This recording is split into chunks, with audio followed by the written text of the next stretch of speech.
Welcome to Biggus Geekus. And I did that wrong. We're so good at this. It's We unbelievable. are so good. Welcome to Biggus Geekus. We are your hosts. I am Joe. I'm Randy. This is episode 72 of our podcast, and the date is Tuesday, January 25th, 2022. Well, Yeah. I'm trying to remember. We played this past weekend. Did we No, or no? we did not. No. We did not. And unfortunately, we're not going to play this weekend because I'm doing a lot of rearranging. So good news, though. My What? game room is going to become the family room is going to become my game room. So the family room is the not your living room where your TV is at, right? Right. But where you walk in at first, that long room, we're going to move the couch and all the chairs, and we're going to bring in the table. It's going to be cool. Yeah, it's like 2 or 3 times the size of the current room, isn't it? Something like that. It is quite possibly the longest room in the house. The biggest room in the house, actually, by square footage, I think it is.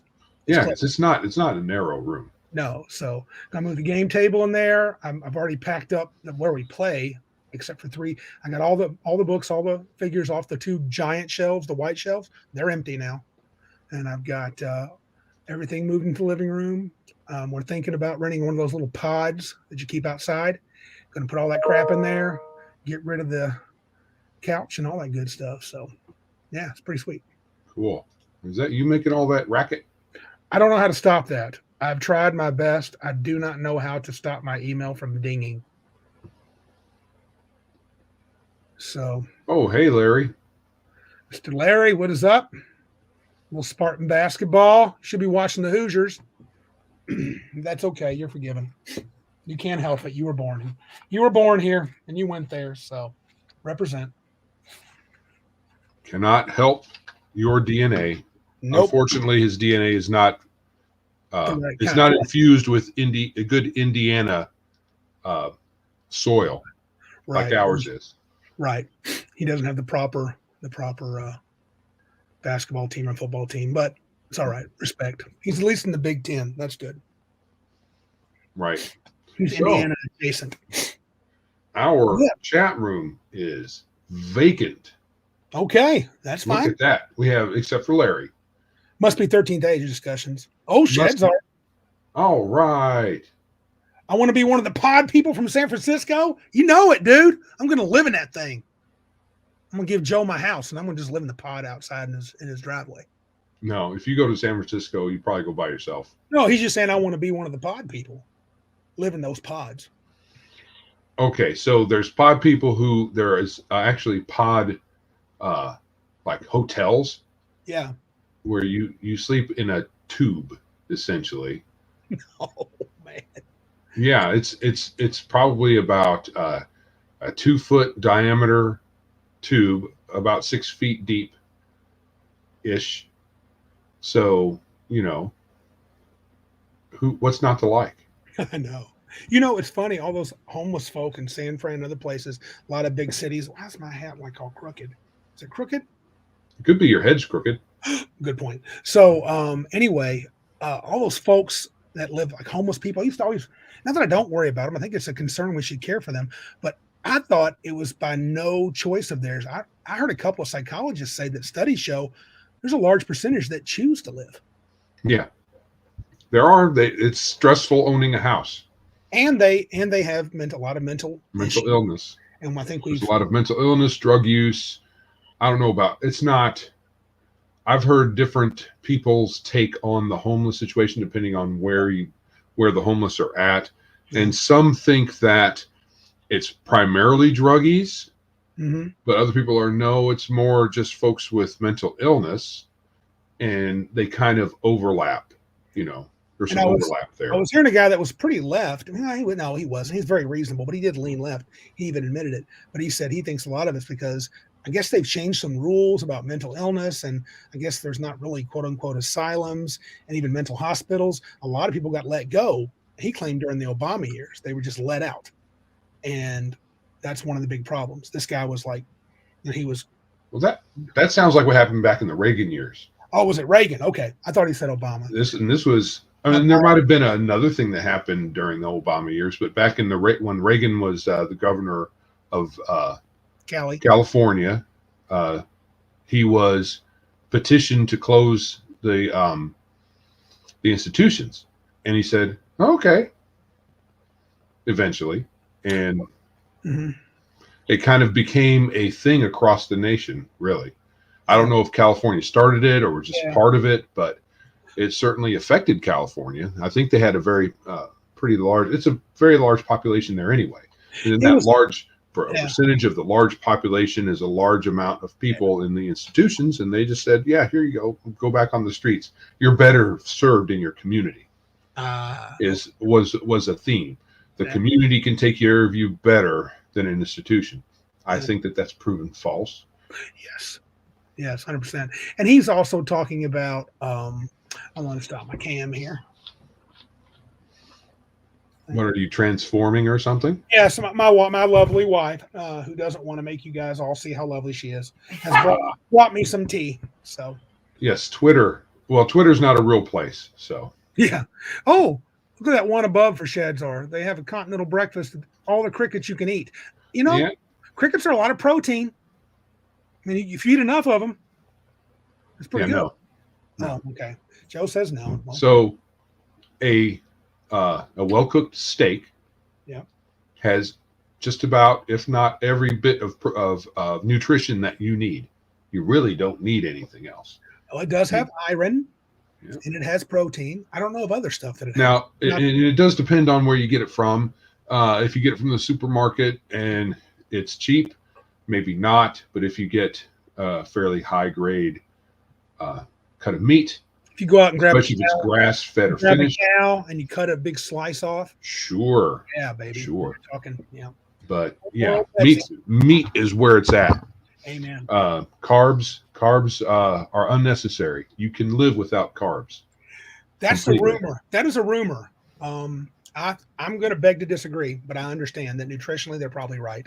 Yes, but it's difficult when you've been trained to like bread and cake, correct, all those things like that, and it's hard to turn them down. Now you can live like that. You can, and you don't need those things to survive. But would you want to live like that? That's the real I don't know. I'm trying to convince myself to do it. I think that's you cannot live without protein. No. You will eventually die. You can live without carbs. Right. There's nothing nutritionally necessary in any of them. Yes, I know. And luckily, since I got celiacs a few years ago, I've learned to live without many carbs because they all have gluten. But you might find, and some people have. Martinson, what's up? Hey. If you go to a carnivore diet, your celiac might correct itself. I tell you what, when I went on that intermittent fasting, and maybe. I took a break. I know. I took a break from it over the holidays, and like an idiot, I ballooned back up almost to where I was before. But I quickly lost 4 pounds this past week, so yay for me. But that's so tempting. I don't know, but is that different than the keto diet? Well, I think so. There's some overlap. Keto, carnivore, paleo, they all overlap each other. The idea, though, is not to go for a diet. It is to change your lifestyle to one of primarily eating meat and cutting out as many carbs as you can, especially highly processed sugars and flours and stuff like that. That's the idea. Yeah. If you can. Not everybody can do that. Right. And some people don't react well to eating mostly meat. Some people have allergies too. Some people can eat just a very small amount can only tolerate small amounts, if any. I heard of somebody having protein from other areas. Meat sweats. I've heard of people having meat sweats. I've never heard of that. Yes, they've said it. Check this T-shirt out. I forgot for Christmas. I got this from Deb. All the 6-base dice, strength and numbers. Oh, that's pretty cool. Got the D&D. You gotta love it. Should we probably do some gaming stuff? I mean, I know this is. Yeah. Oh, and this is the other T-shirt my wife got me. Pitbull Dad. All right. Like a regular dad, but cooler. Yeah. Sweet. Because we like pit bulls. We don't believe the hype. No, I got one too. It's all lies. Yeah. All right, so let's get into it. Enough with us pretending to be dietitians. Right, because we are not. So I'm going Only playing them to on TV. right. We have some call-ins again from John. That's all right. We like John. Yeah. John's one of our dudes. So let me get them going here. I worked until I got home about 6:30. So I barely had time to eat. I did not have time to shower. Good thing is nobody watching has to Smell you. worry about that.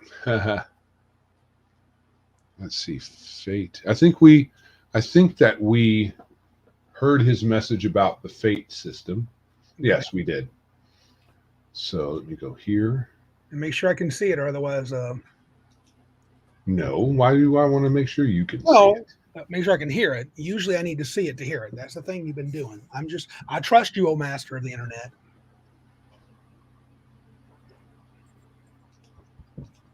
All right.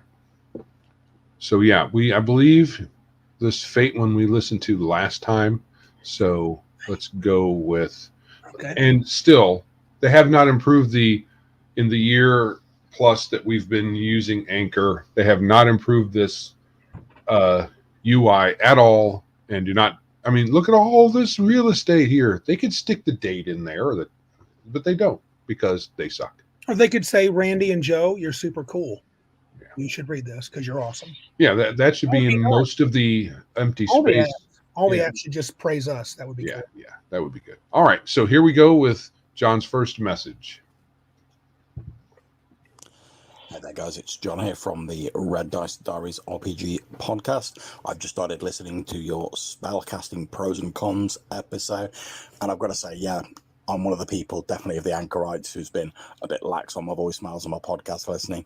We had like a family loss and various COVID cases and all sorts of shenanigans over Christmas, which made it not ideal or as merry as we would have liked, but everything's fine now and we're sort of moving on. But it does mean I've done like no podcast listening in like the last probably month, and I'm slowly starting to catch up through the episodes now. And you've probably already heard I've left you some voicemails, and there'll probably be some more coming as I listen to more of the episodes, sort of interspersed with my working at the moment.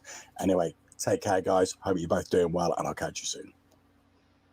All right. Great, John. I'm glad that you're starting with Biggus Geekus when you're in your catch-up on your podcast listening. We suggest everybody do that. And if you want to start in your mustard, that's okay, too, whether it's ketchup or mustard. Ketchup or mustard. But my condolences. Boy, that's a dad joke. Yeah, it's bad. And my condolences, John, on your family's loss, and Joe's too, I'm sure. And hopefully all things are going better. Loss? He mentioned having either a death or an issue with health in his family at the beginning. Did you hear that? I didn't hear him say anything about a death. I thought it was a death. Okay, maybe it wasn't a death. If there was, we are definitely sorry for your loss. If not, we are glad you are all now well. Shadzar had a sweet comment down there. I don't know if can you put comments up while you're doing this or not? I could. I'll just read it. Which is the last one? Yeah. Can't the caller put the date in the call?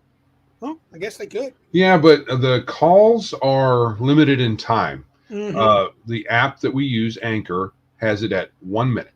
Yeah. And granted, he almost never uses it. No. John's the entire minute. He's pretty succinct in his messages. Yep. But, how hard is it to have? That's part of the metadata on any kind of media. It's something that they could just grab. They got the length of time here. Yeah. It lists the time, the person who sent it, and their title. How hard is it to stick in the date? It would actually it's on the mobile app, just not on the website. It would be more user friendly and it would be easy for them. It would be one thing for them, and it would be every user doing it every time. Right. It's so much easier for them to just display it, and not everybody. It's not important to everybody. It's just for me when I'm looking here and I'm trying to decide, because I listened to them a number of days ago. Yep. And I don't remember sometimes because I have gray hair that gets all in the neurons up there and interferes with everything. Yeah.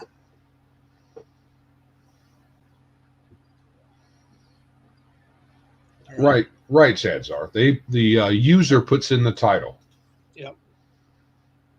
The user puts in the title. He asked if who puts in the title. The user does. Yep. But the date is something that can be grabbed from just a timestamp that's generated automatically, which it is, and it is done on like I said, it's done on the mobile app, so it's available, and they do it. They just don't put it here for some stupid reason. I'm not a computer science guy, but I'm pretty sure it's easily automated. You missed the start of the show. It was gripping. It was gripping. Yeah, sorry, Darth. I mean, it might have been the best 2 minutes of diet discussion, my weight loss we've ever talked about. So, yeah, but that's all right. You're here. You could go to the start and put us on double speed until you catch up. I wonder how that sounds. I bet we sound dumb. I speak pretty fast as it is. All right. Hey there, guys. It's John here from the Red Dice Diaries. Just listening to your magic and spellcasting episode still. And yeah, I've got to say, I'm only for 41 at the moment. And even I've started getting into that stage where I'm like, oh, do I want to spend my time learning to play a new system? Although you still get some gaming in, but you're sort of like learning it as you go along, and a lot of your energy is devoted to that. Or do I just want to pick a system that's reasonably familiar with me and get cracking with the playing? And I think we all know what the answer is. Anyway, enjoying the episode, guys. Take it easy. I'll catch you soon. That is the answer, John. It's an advantage of the OSR.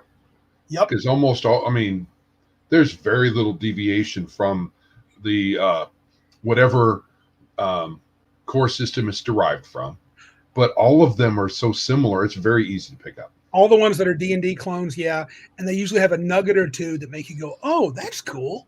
Yeah, that's what they should have done." Yeah, right. Although looking back at BECME or Rule Cyclopedia, I see a lot of things where I was like, "Whoa, they had that right. Well, they should have not changed that." Yep. Especially in the spell descriptions, it made it. It was like, why is everybody so confused about this thing in later editions when they could have just had a good description that they had earlier and just carried it? And not to mention, sometimes when there is confusion, I claim that can be a bonus, because then as a DM, you can go, well, in my game, here's how we're ruling this spell. Just like on Mudsword currently, elves to save versus sleep. That's one of their abilities. We just say, okay, they don't say it, but we're going to do it because we've always got it. It definitely, even though you rolled really high, it definitely made a big difference. Yeah. For that one encounter. Because I rolled so well, though, was the main reason. It's hard. It's a one-off. Yeah. Hey guys, it's John here from Red Dice Diaries, just listening to your 13th Age Deep Dive episode 2, and you're talking about the random adventure where the goal is to make coffee. Is it Strixhaven? Shit, I've made 2 cups of coffee this morning. Where do I sign up to claim my adventurer's badge?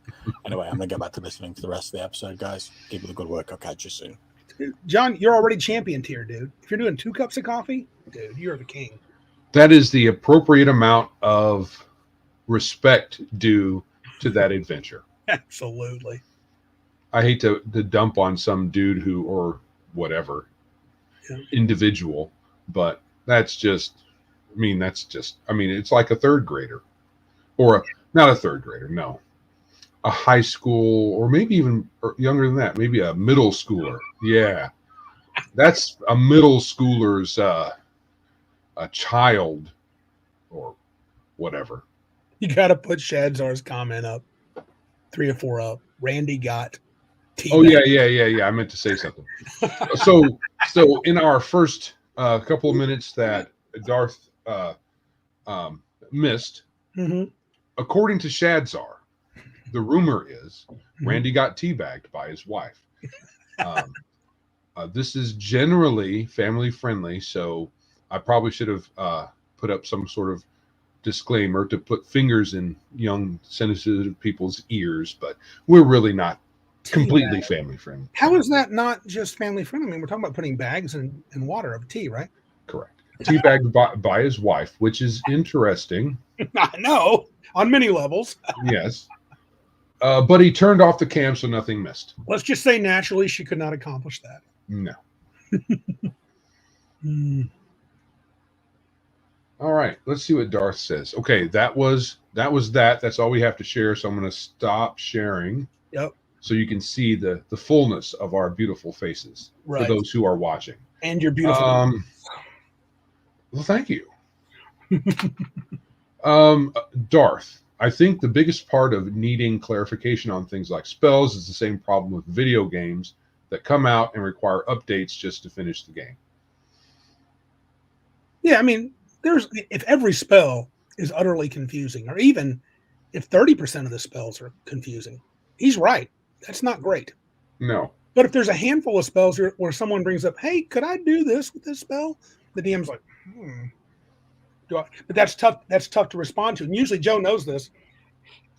If he reads a loophole or someone sees a loophole in a spell and they say, could I use it this way? I usually go, yes, but I reserve the right to change it once I really think about it. Right. Yes, for this one time.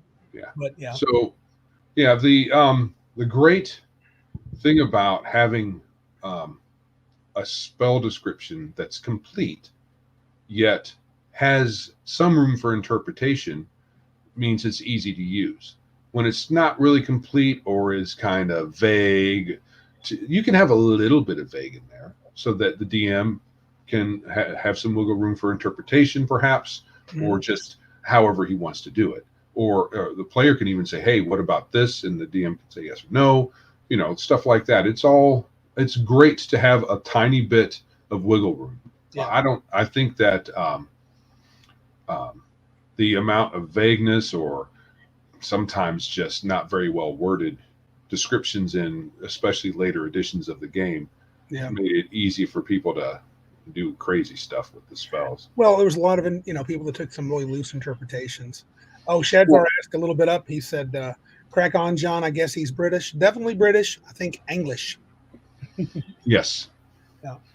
Also, Fire Jolt Cafe was definitely written by a high school student that identifies as a cat and gets his substitute teacher fired for not meowing at him. Was that a real thing? Because I saw that lady. Did you see that, Joe? What? A substitute teacher got fired for not responding to an elementary school student who identified as a cat. When she asked, is so-and-so here? He said, meow. And she said, do I say woof woof? And he ran off crying. This is the rumor. And she's talking about it. And apparently she got canned because they didn't like how she handled that. World is dumb. There's also at least one school district that allows there to be kitty litter boxes in the bathroom so that children who identify as furry animals can use the kitty litter instead of a regular toilet, which is crazy. Yeah. And the only reason I know is I heard not a town hall, but some kind of school meeting where a parent got up and was like a bit not happy with that situation.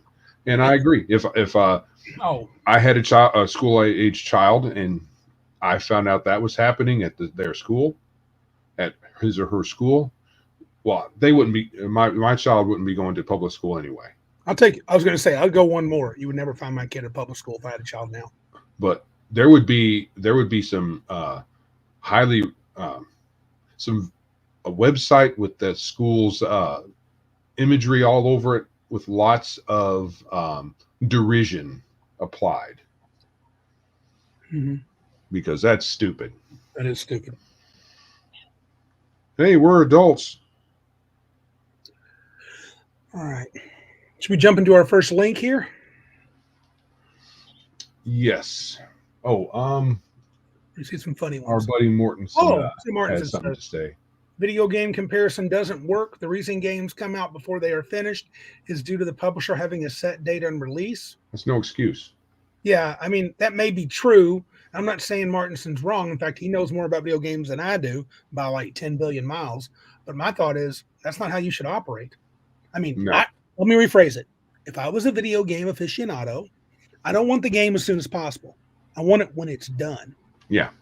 It needs to be ready for use. One it's or one two. thing to make Yeah. expansions and whatnot, but it needs to be done. Barrage. And I mean, that's what Darth was saying, I think. I mean, honestly, I mean, I enjoy when a spell or two is let me clarify that. If a spell comes off where it seems like a player gets creative, and I'm fine with that, and I'm like, it seems like it allows for that. I'm not big on the idea, well, it doesn't say I can't. Right. That's Well, not a very good. no, That's not good no. reasoning. Sleep doesn't say that you can't cause 1,000 insects to chew on someone's face while they're asleep. It doesn't say that. But obviously you can't do it. But the argument that, it seems like I can do this and it'll work out great because I'm not sure. Is this what it implies? I can live with that. Yeah, battle between the publisher and developer. I'm sure that's true. Yeah. Martinson, but it's still, they used to get pushed back, but not anymore. I'm sure, Darth, that's the case. Do you think it's because they update via the internet so much, the video games now? Well, I think they rely on that. Yeah. And they want their money. So they're going to release it, get paid, get their $60, and then the people who bought the game have to count on that developer, that developing house, to make good on completing the game after release, instead of buying what's essentially a beta version. Right, because then you're essentially paying for, I think Shadzar says that. How do you push back a beta you are making everyone pay for? Wow. That's what it's like. You're paying for it kind of is. You're paying to be a tester. You're paying to be not a developer, but you're testing the game. Normally, I don't know if that's normally paid, but the developers to test somehow. So either they pay people to test the game before release, or they release it in quote unquote beta version, and the public gets to test it out for free. Yay! I would imagine, just thinking how many business folk probably think of dollar being the almighty dollar being the bottom line, and that's okay, I guess, to an extent. But I think you got to care about people, personal opinion.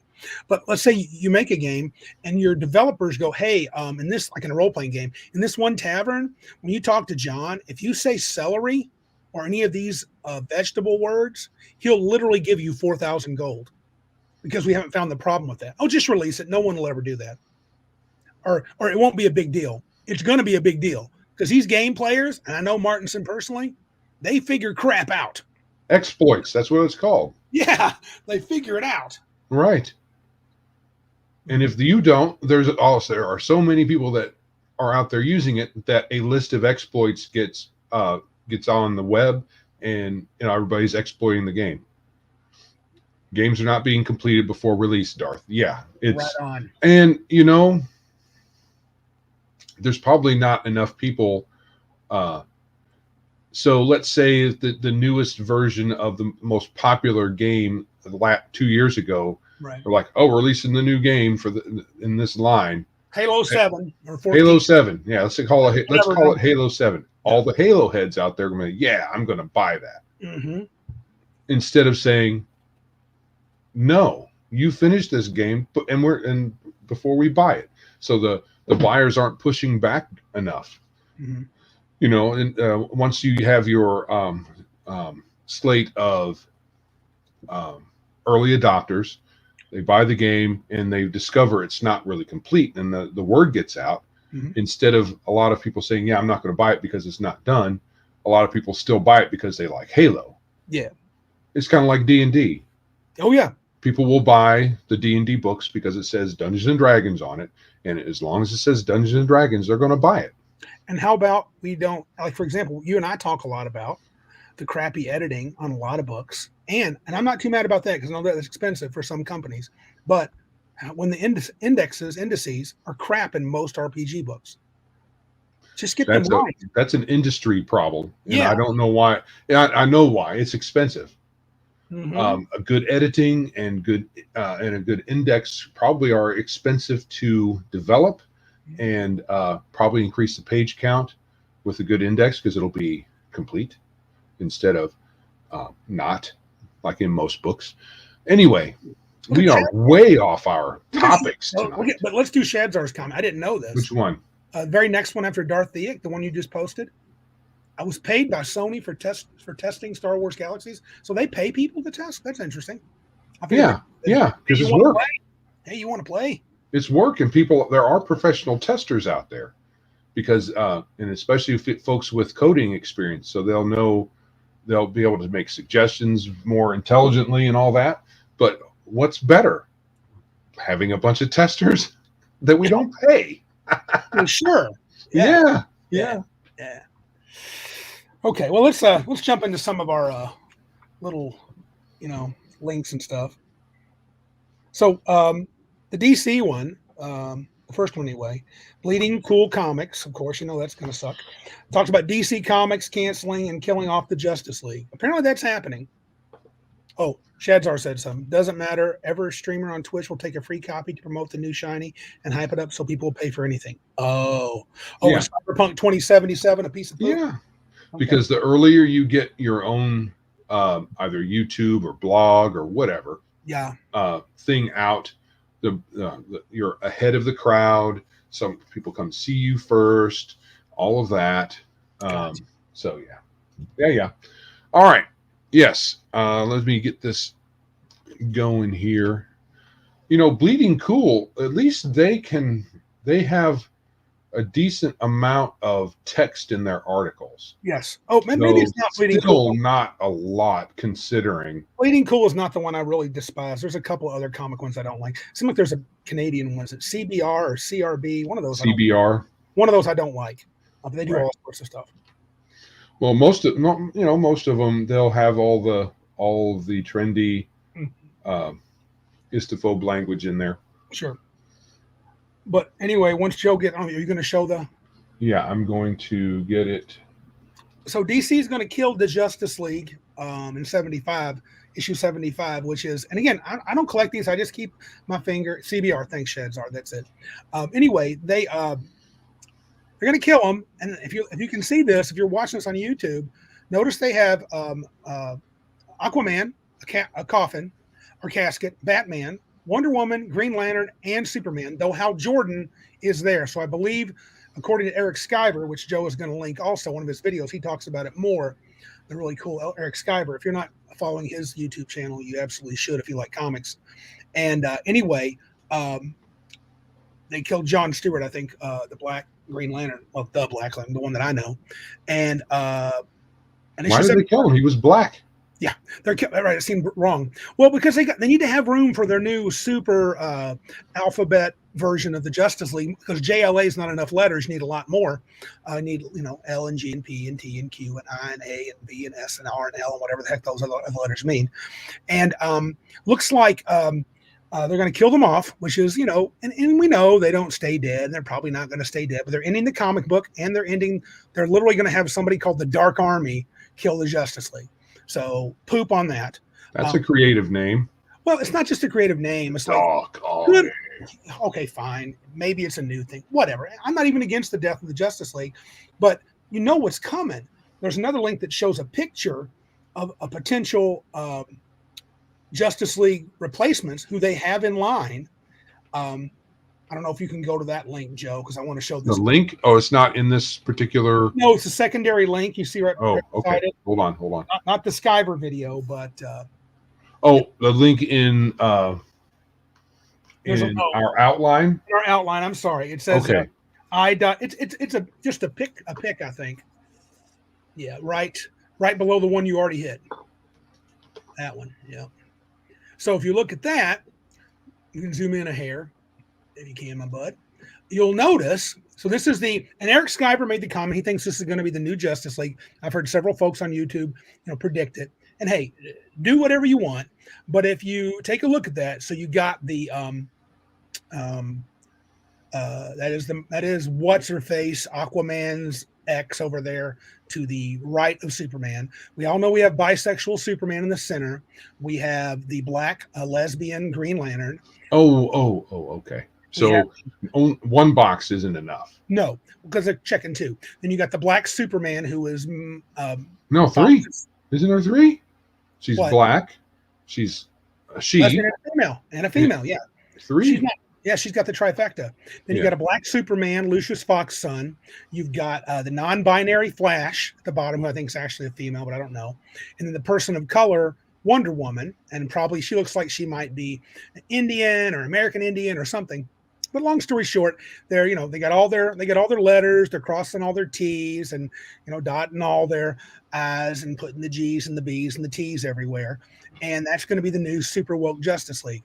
At least they've not said that. This is what people are anticipating. And this is also a picture you would get from Future State. I Googled Future State, which those that may not remember, sometime last year, they were talking about Jim Lee and Didio, who the guy was there before he got let go, was like, we're in the house, taking the old men out, and this is our new Justice League.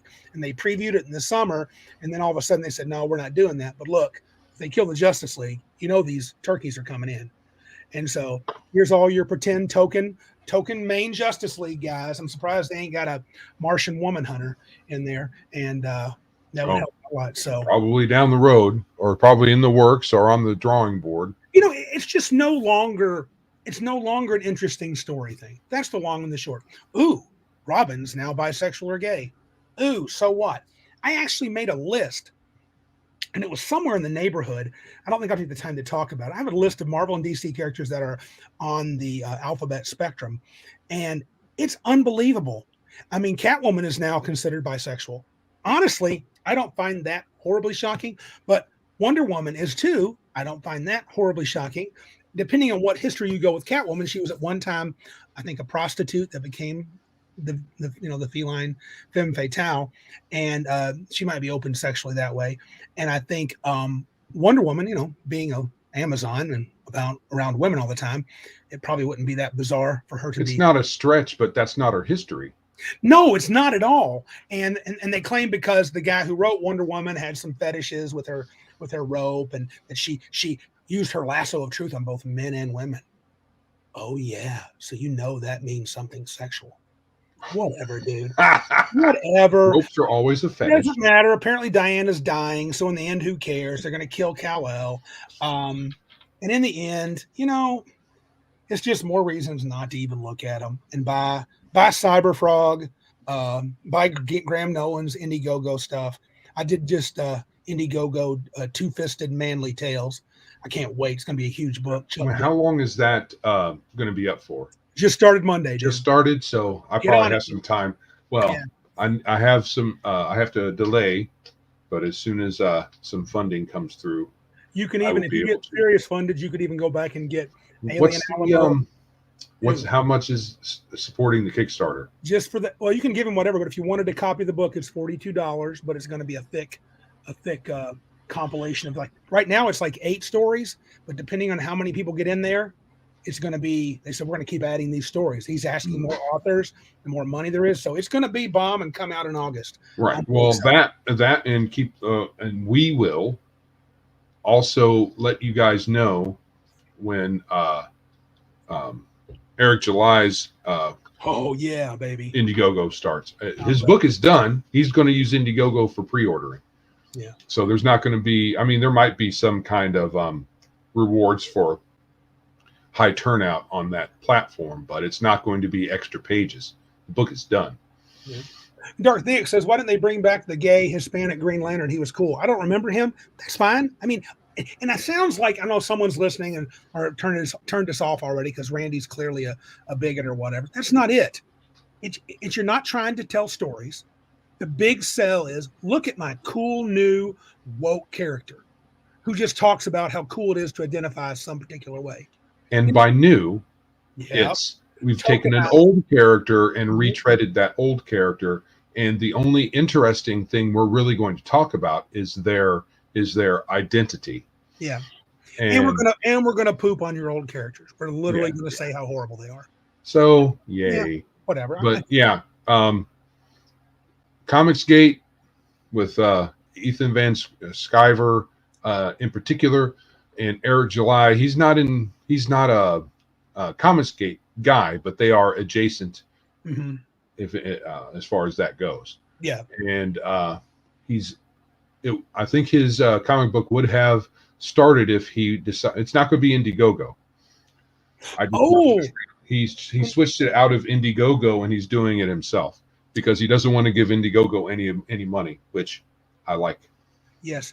Check Shadzar's comment at 8:03, and then go back to the image of all the caskets. And sorry, 2 more up. My bad.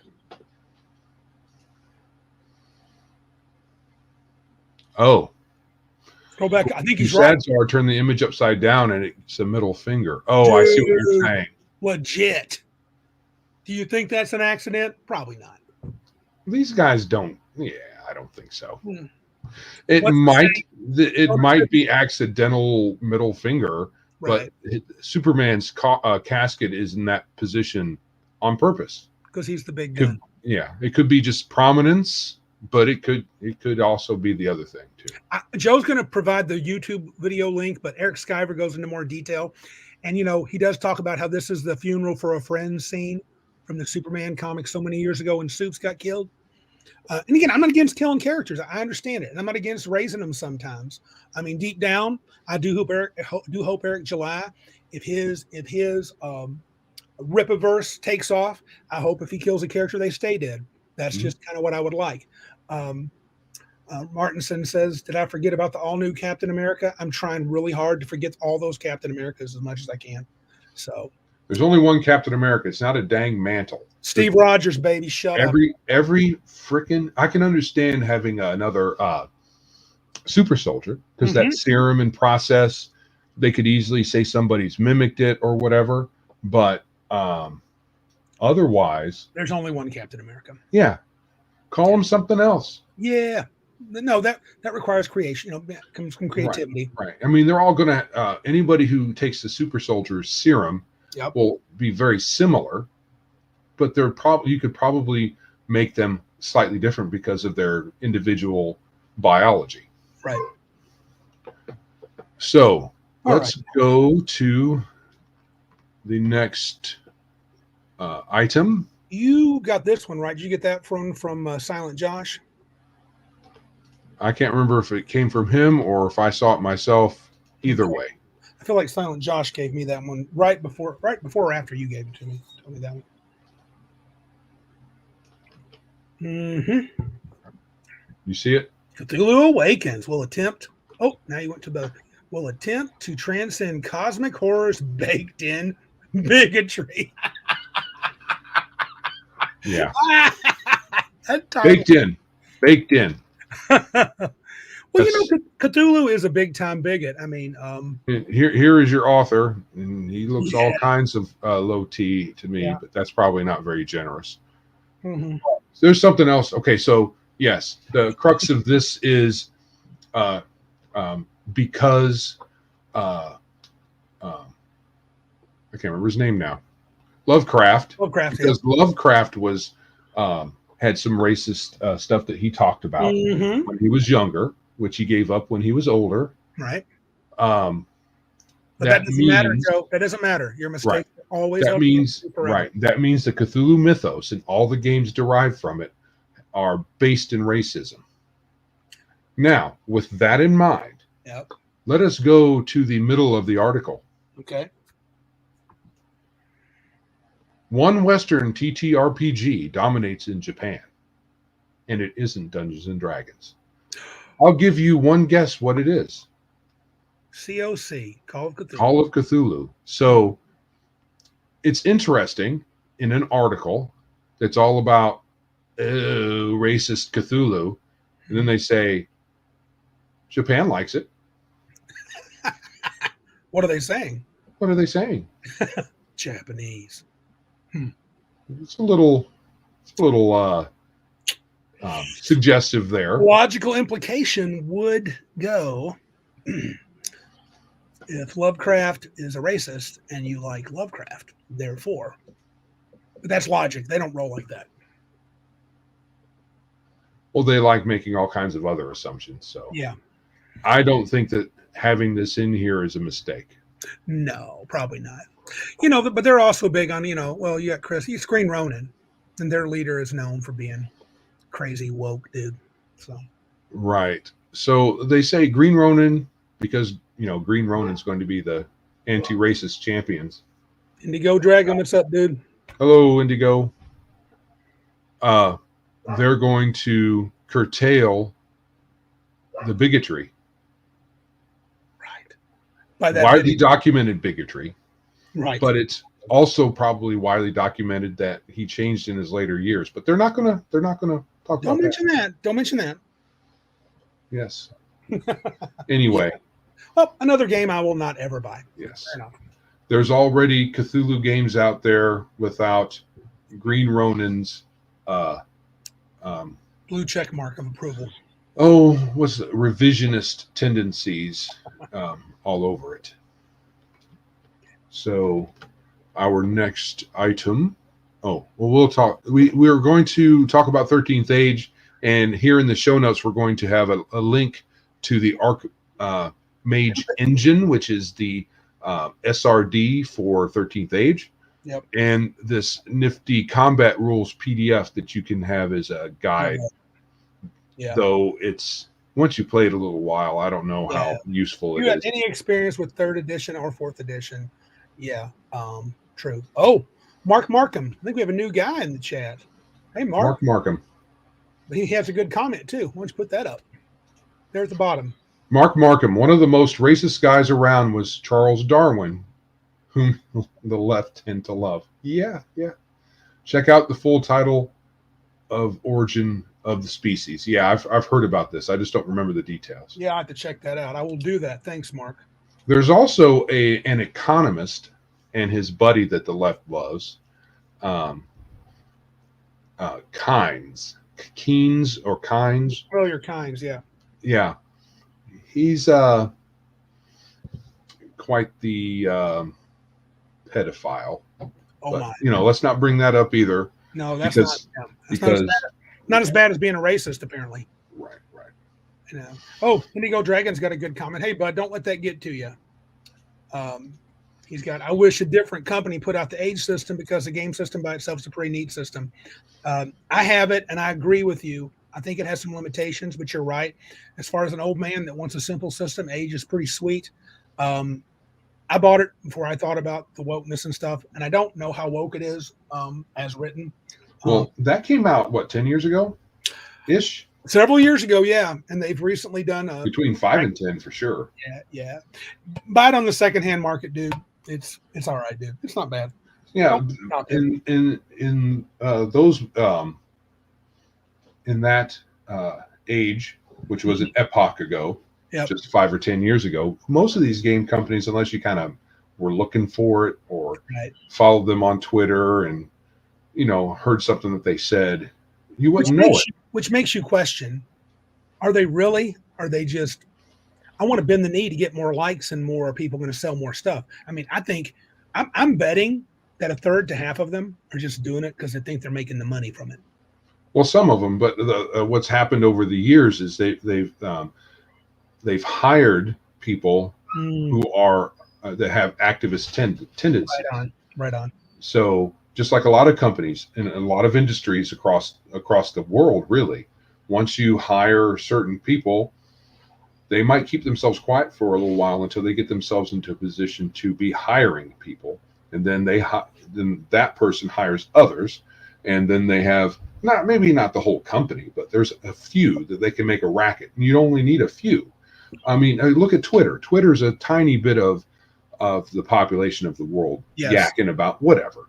And you only need enough people making a noise for people to get irritated and say, okay, fine, I'll do something. If I had a business, I would not have a Twitter, anything. I mean, I have no interest in being on Twitter. I wouldn't, because I know they're just this minority of people that are mad about everything. Everything that comes up, they get mad. I do want to make a comment, and this kind of goes to Indigo Dragon's statement. I've been thinking about this a lot because Joe has always been in our group the one to sort of boycott things before anybody else in the gaming industry. For whether it was, he didn't, might have been because he didn't really want to spend the money, but truth is he'd get angry at this statement. And for a long time, I didn't let that bother me.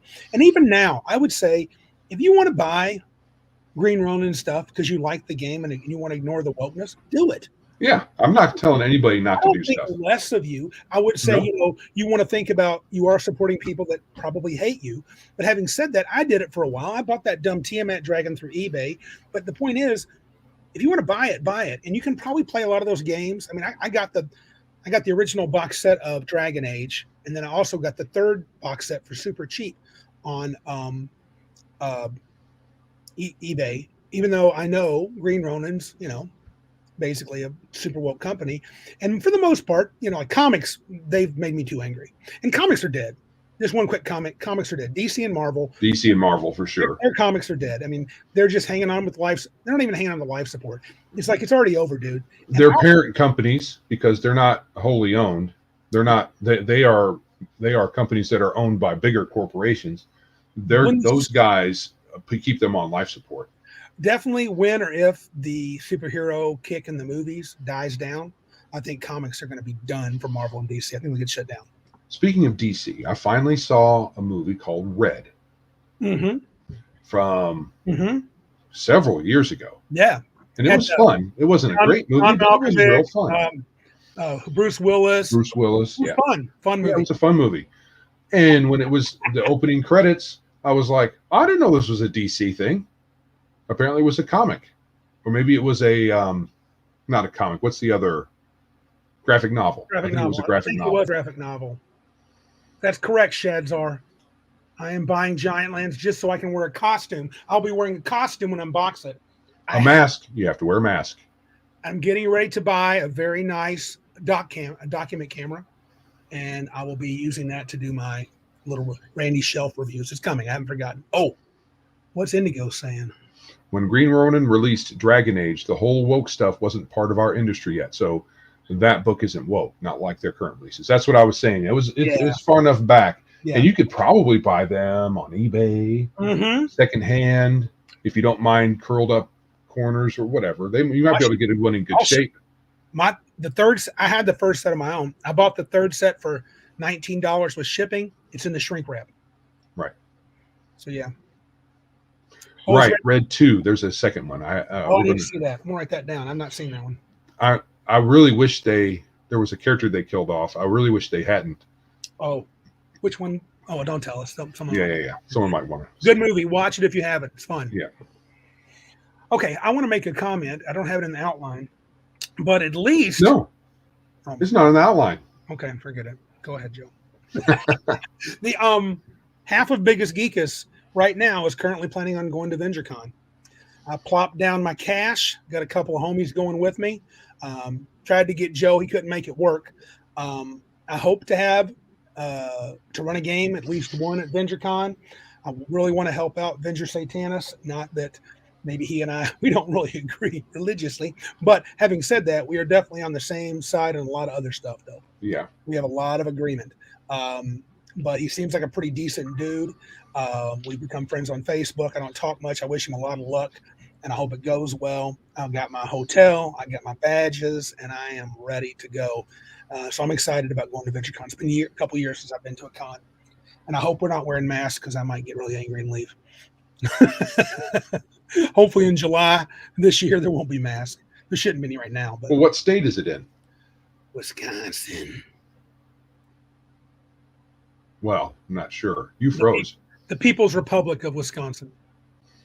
Right. So for those who are familiar with this podcast and this more importantly with this YouTube channel, it's been a feature that my internet would freeze. Right. And it gave many people lots of joy to see my face frozen in mid-word. However, I went and I bought a new wireless router because apparently somehow that was the issue. Inconceivable. So I had an older router, and there was probably some setting that I just couldn't figure out how to change around, or maybe it was just old and failing because these things happen. So I got a new one, and it works like a charm, as everyone watching can see. Yeah. Okay. Oh, Venger makes a comment. He goes, Shadzar says, I hope Venger survives TSR Con since he is running 3 games there. How good is he at wrestling and grits? Have you heard about that, Joe? No. Is it like a bet that they've made? Justin Lanasa, when he was running for some political office, I think in New Jersey, he had an event where he had women wrestle in grits in their bikinis, I believe. And this week he did something pretty dirty to Tinkar this week too. I'm not ready to talk about it yet because I don't know all the details. But gosh, this guy, I don't want to dislike Lanasa, but I don't seem to be able to like him. And the Dungeon Hobby Shop, everything, whatever, dude. You do you, but I'm not. I don't have a reason to like or not like him. I really just don't care. I would say I don't care for the actions that I've seemed to have seen, but I don't want to judge a guy. So whatever. But no, I'd rather poke fun at Giantlands for all the mask and costume shenanigans. Right. I was very surprised that they actually released a game when with all of the delays that there were prior to the new TSR or whatever company it is now. It's a different company that it got released under, not TSR. Wonderfield. Yeah. And all of that, it seemed real shady. So now that the game's out and it's getting kind of poo-pooed a bit, I don't know what might be wrong with it beyond the whole costume mask thing, but there are people that are very disappointed. If it was a good game otherwise, I would probably buy it. I mean, I would not be opposed to trying it. Yeah, I'm reading and hearing though that it's disappointing in other areas, but I don't remember any specifics. Yeah. Oh, Shadzar said, get that last comment by Shadzar. Tenkar posted a video. Yeah, this is one I'm talking about. Tenkar posted a video of the Tenkarian gibberer yesterday. Yeah, our buddy, I'll just say this much. Our buddy Patrick forwarded me a little messenger about that video, and I watched it for a few minutes. Apparently there's a game that has the Tenkarian gibberer. It looks like a little troll guy, and he's basically making fun of Tenkar in a game. He has an actual card that makes fun of Tenkar. Whose game? Lanasa's. Of course they have a feud. Of course he's going to do crap like that. That's pretty lowbrow though. Yeah, but it's also pretty kind of low blowish too. Low blow. Yeah, it's a low blow. It's whatever. I don't. Yeah, juvenile, really. Yeah.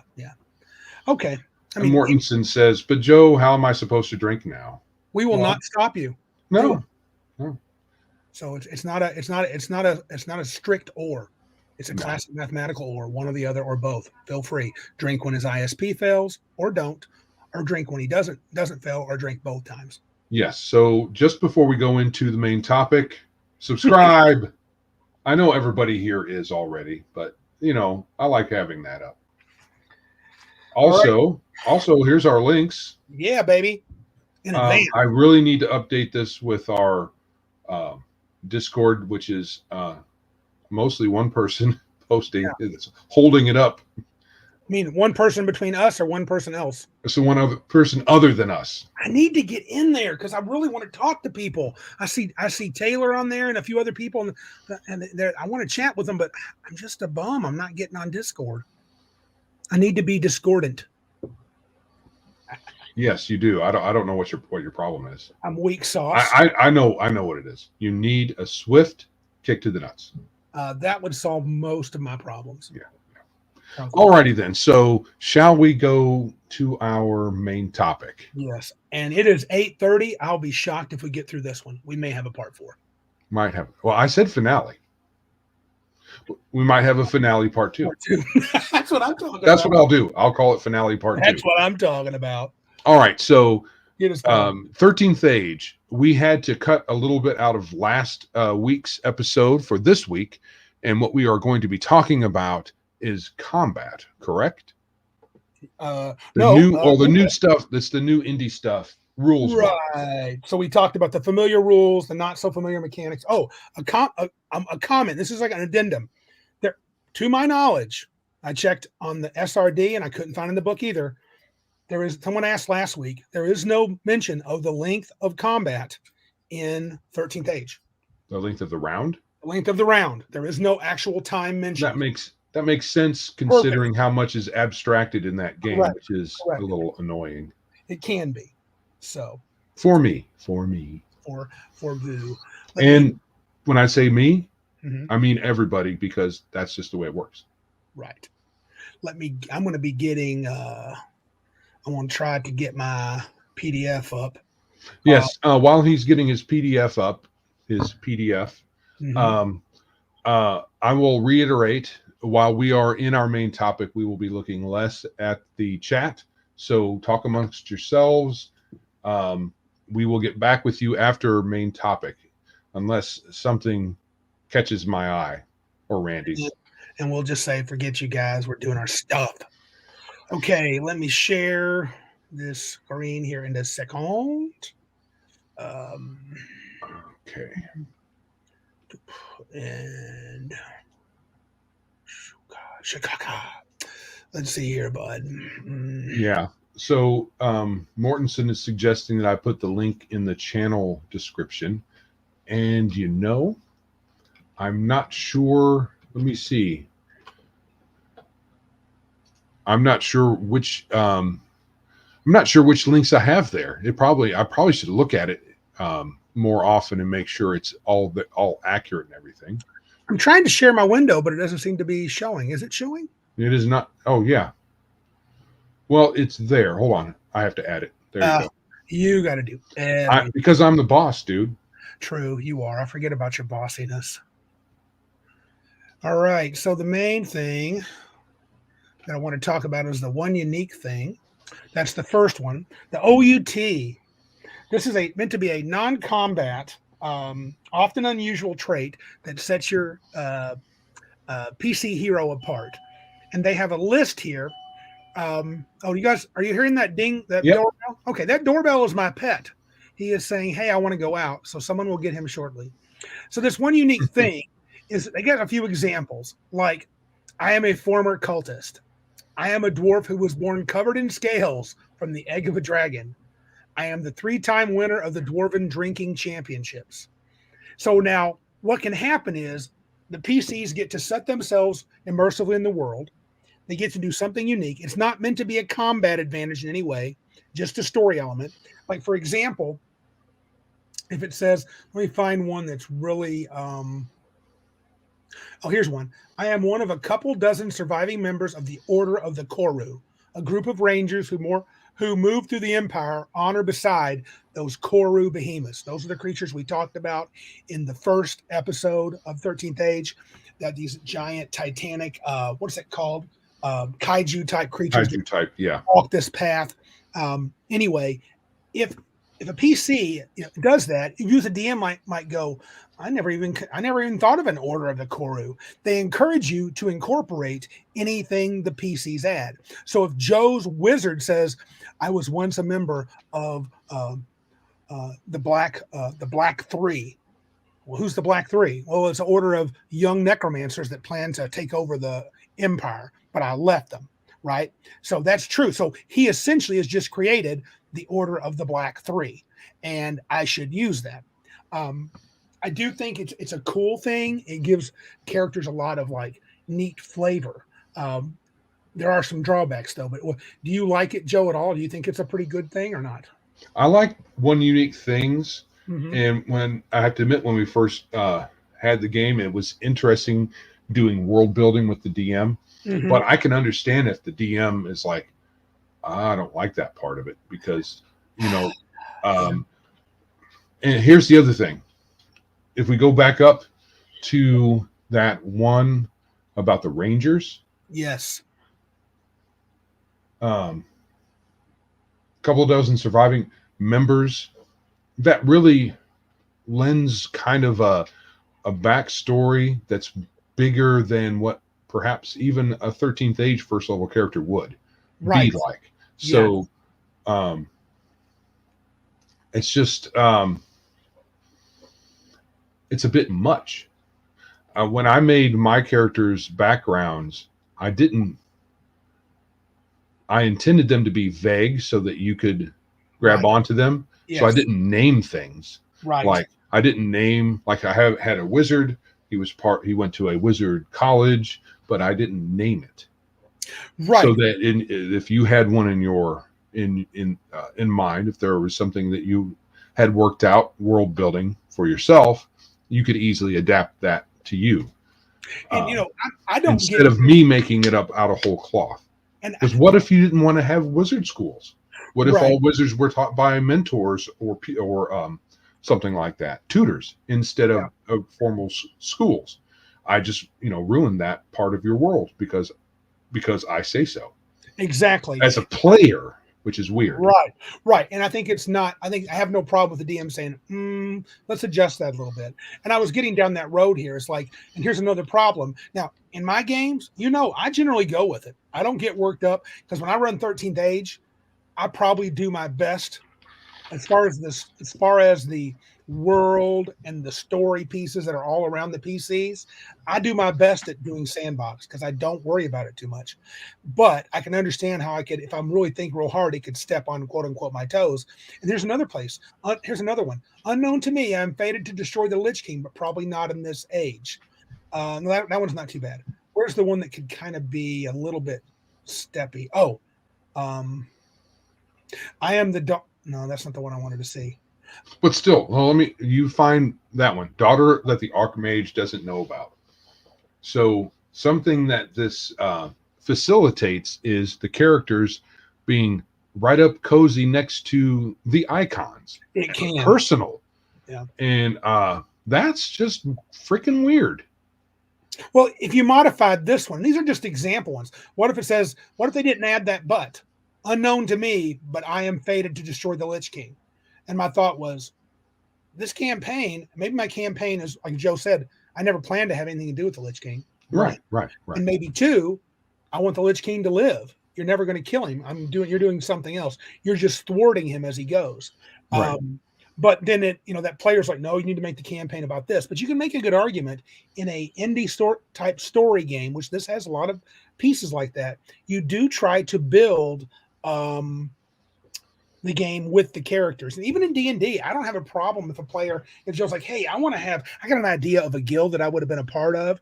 And the price of being this rogues guild, even at first level, they had to cut your pinky off. Your right pinky had to be taken off because they were brutal. And when I was young, I thought that was a path I wanted to be. So I did it. So I'm a member of the guild of the four fingers, And so the Pinky Guild.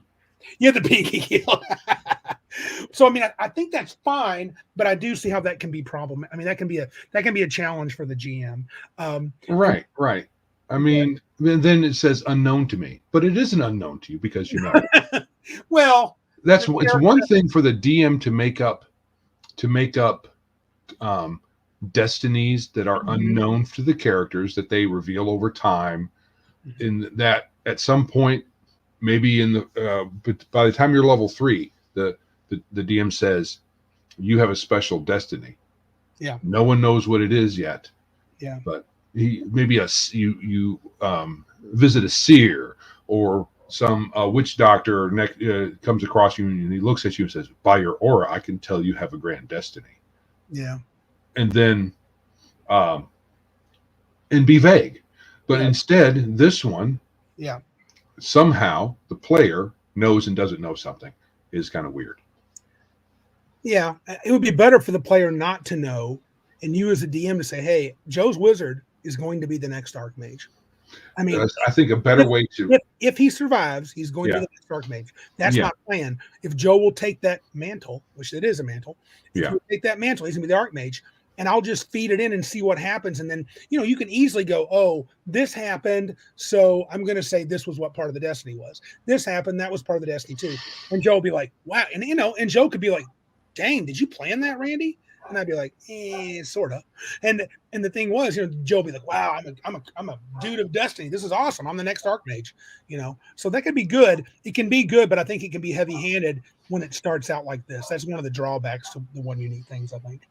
Right. So the typical things that are more iconic in these games is, my character has a birthmark, a crescent moon shaped birthmark, and I don't know what it is.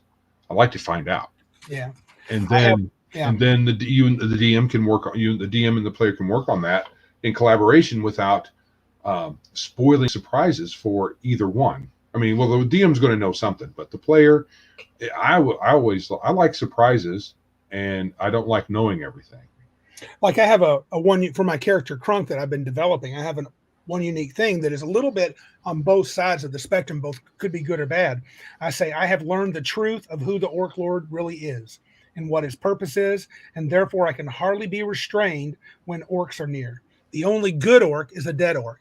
And if the PC and if the DM said, Randy, I don't want you to kind of know what the Orc Lord's about. He's going to be significant. Okay, how about just this? I think the only good orc is a dead orc, and I can hardly be restrained when orcs are around. That would be a good one. So that would be possible to be pared down if you didn't like me stepping on. And again, just because I know what it is, I say I know what it is. It could just be that I think I know what it is. You believe you know. I believe I know what it is. So that probably will be a better one. Yeah. So anyway, so you pick one of those for your character.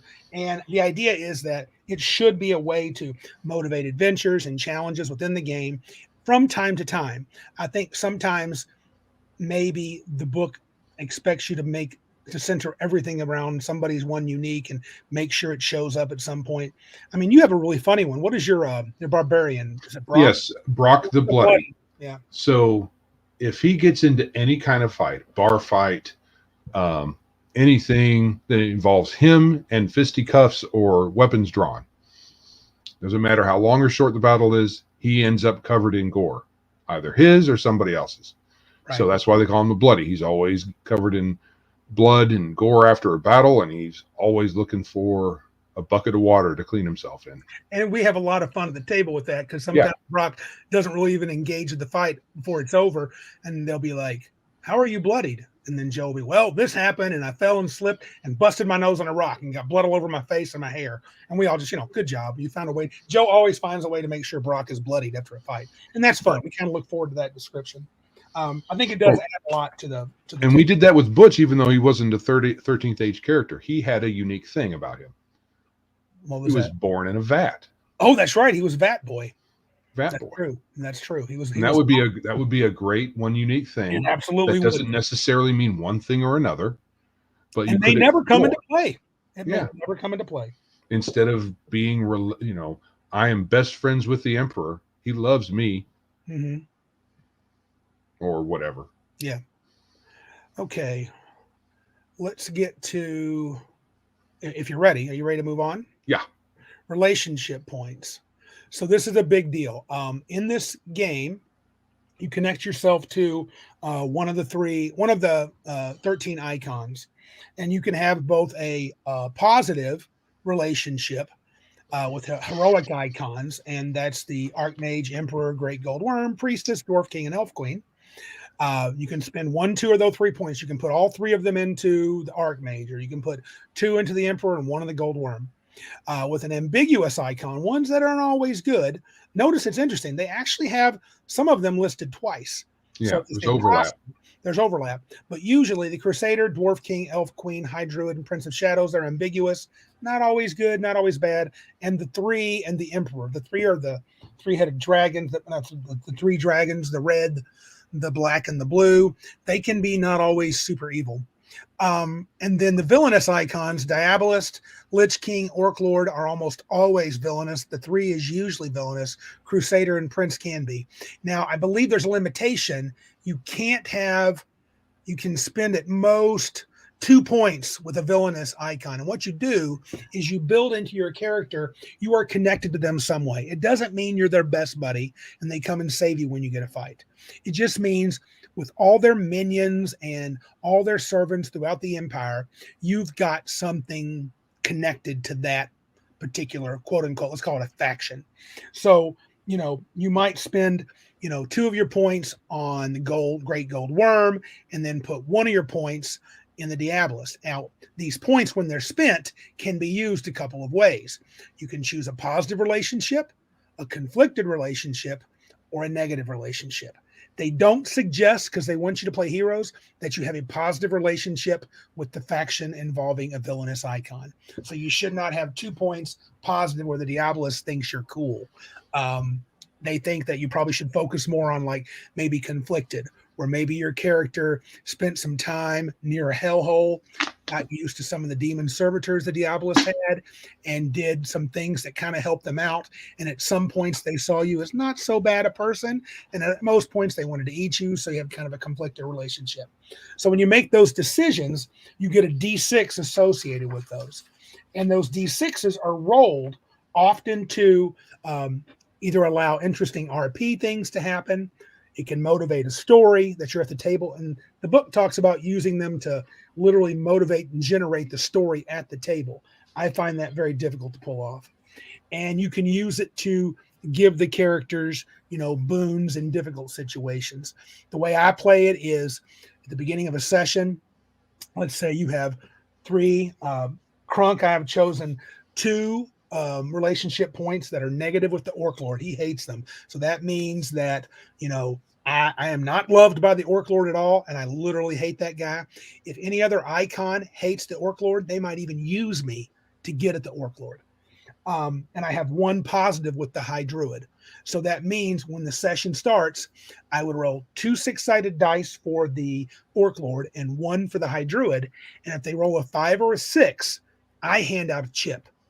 One type of chip would be one that's a 5, is where you get, if you roll that, then sometimes that session you can use that chip to get a benefit based upon your connection with that icon.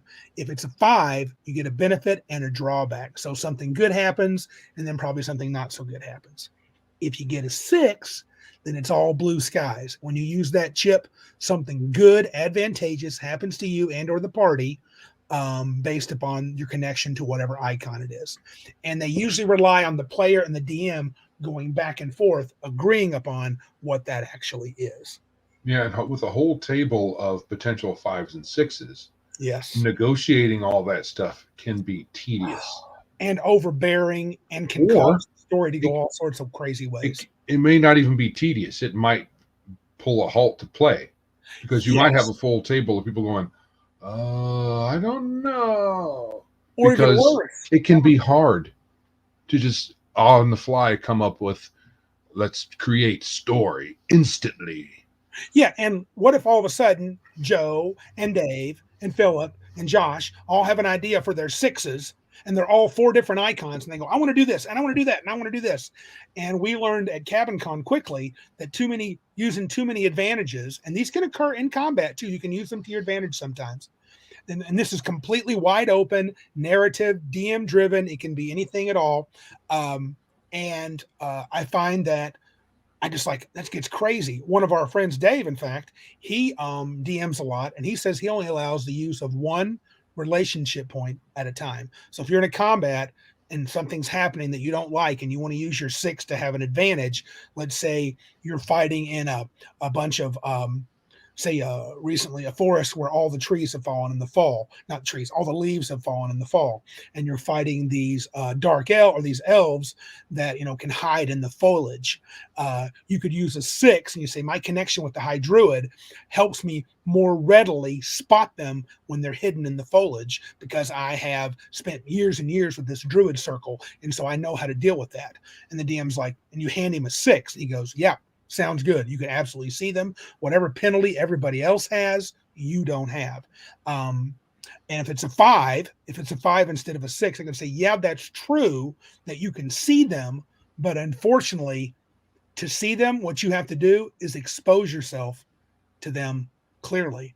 So you don't get a penalty, but they get a bonus to hit you, because you have to make yourself exposed. You have to look in a strange way. You have to focus on the mystical elements of the forest. And because you're focusing, you're not focusing on that. You're not focusing on combat. So all of them get an extra +2 to hit you for the whole combat. So it can be suck, good and suck. And so it can be fun, but I'm with Joe. It can get overwhelming. And I get it. If some folks didn't like this part of the game, I fully get it. It doesn't shock me at all. Anything else we should talk about with the icons, do you think? Or with the relationship? There are very few, apart from the relationship die, only the bard in the book, the main book, only the bard has a as far as I can remember, has a class ability that uses that involves relationship die. Right. Everybody else totally, it's just you get a couple, you roll it at the beginning of the session, and then you move on. So relationship die, and even that power for the bard, it's one of many abilities. It could easily be removed, and it's not that big of a deal. Yeah. So I think, given that these are generally used for re-rolls or things like that, if it's something that you don't like, it's easy to not even use it. Yeah, you could fully take it out, so it's not drawback. Now, I will say this. There's another thing they get used for, and in my example, I'm going to explain in a minute. They even suggested you can use it to give out magic items. Yes. So someone could draw a 6, and then whatever adventure you're about to do, let's say you have a 6 with the Archmage, and one of his functionaries happens to be in the same town you're in, and he goes, hey, I know you're about to do this thing. The Archmage would really like to, you're about to go into the Tower of Orcish Glory, and I'm just making that crap up. And anyway, and hey, hidden in there is a gem that one of the most powerful what's what I'm looking for, students of the Archmage had created years ago, and it was lost. If you could find that and return it, the Archmage would be much appreciative of that. Oh, here, by the way, here's a magical staff for all your trouble. Right. You can do that. And I actually kind of like that. And Joe knows I use that fairly frequently when I give magic items, because when we get to the magic item discussion, you will see that magic items make some cool, you get some cool powers, but it's really hard to get the Christmas tree effect. In fact, it's impossible. And they do and they're pretty controlled. They're fun, but they're pretty controlled. Yeah, it's not in this game. It is certainly not like in other D20 games where the magic item makes the character. No. For the magic items, plural. So your load of magic items can very significantly define you as a character. Yeah. Your character. Yeah. Hey, Bruce. Hey, Bruce here? Cool. Bruce is here. Yeah. Don't unleash your full power, Bruce. We want to survive. He seemed to like my Tower of Orcish Glory. Yeah. I may use that in the next campaign. I may do that at VentureCon. Have an adventure about into the Tower of Orcish Glory. So we'll see. So let's talk about background points. If we're ready. We ready, yes. Joe? Yes. So background points replaces skill points. You do make checks. What I have highlighted here is the relevant rolling modifier, if you will. So we can't quite see it. It goes off the far edge there. There you go. Yeah. Okay, so you roll D20 plus your relevant ability modifier. Well, first let me talk what it is. So every character starts with 8 background points, and they suggest you don't put them in things like blacksmith, running, athletics, spot, hide. They don't want that to be the case. They want it to be, again, story oriented. So they have an example here that maybe you have a character, Silk. They may have, of those 8 points, they may put 2 into traveling acrobat, 4 into cat burglar, and then a +2. And then let's see, do they have any more? They should have more. Maybe that's not their example. They're just talking in general. Here we go. Skill check example. Kasarak has 8 points to build a background. He puts 4 of his 8 into Imperial Mage, 3 of his 8 into Tooth of the Black Fang, and 1 of his 8 into Wild Mountain Tribe. That's a grand total of 8. Now, he is a half-orc wizard. What does that Imperial Mage, what does Tooth of the Black Fang, what does Wild Mountain Tribe have to do with the price of tea in China? Literally nothing. He makes this up. And what he says is, when something happens in the game, and I say, does anybody, I might say, say you're traveling across a wasted, blasted land, the Red Waste in the Dragon Empire. And before you see a monolith, oddly shaped. Perhaps it's a ruin, perhaps it's not. And I describe it in some detail. And I'm like, this is utterly bamboozling. And he's like, Kazakh, well, as a Imperial Mage, I was forced to study all sorts of odd phenomenon. My training was a specialty in eccentric historical monuments. And I'll be like, and the DM could say, no, which would be weird. But he might say, okay, that sounds good. You studied that as a Imperial Mage, and you were a specialist in monuments, and so you can roll to see if you know about that particular artifact or that particular building. And so what I do is I would then say, okay, that's going to be an intelligence, and he would get to use his Imperial Mage, which is +4. He would roll a d20, and whatever his intelligence modifier is, let's say it's +3, plus his level, let's say he's 3rd level, so it's also +3, and the number of points +4 from Imperial Mage. So what is that? 10. 4, 7, 10, right? So he has d20 plus 10, and maybe the target, because it's really rare, the target's 25, or maybe it's 30, and I'll get to, they set, if we have time, probably not tonight, because we're going to have a second finale. I'll talk about how you set DCs. And so he had to make that check. And if he makes it, he would know all about it. If he fails it, he may or may not know all about it. I would lean toward not. Now, if later on, another odd thing happens, like maybe he comes upon some poetry and no one knows from what age it came from, and he pipes up again, the player pipes up again, I was an Imperial Mage and I specialized in poetry. And I'd be like, poetry, and you specialized in rare historical, buildings and ruins. I mean, I guess maybe, but come on, dude. It can't mean everything.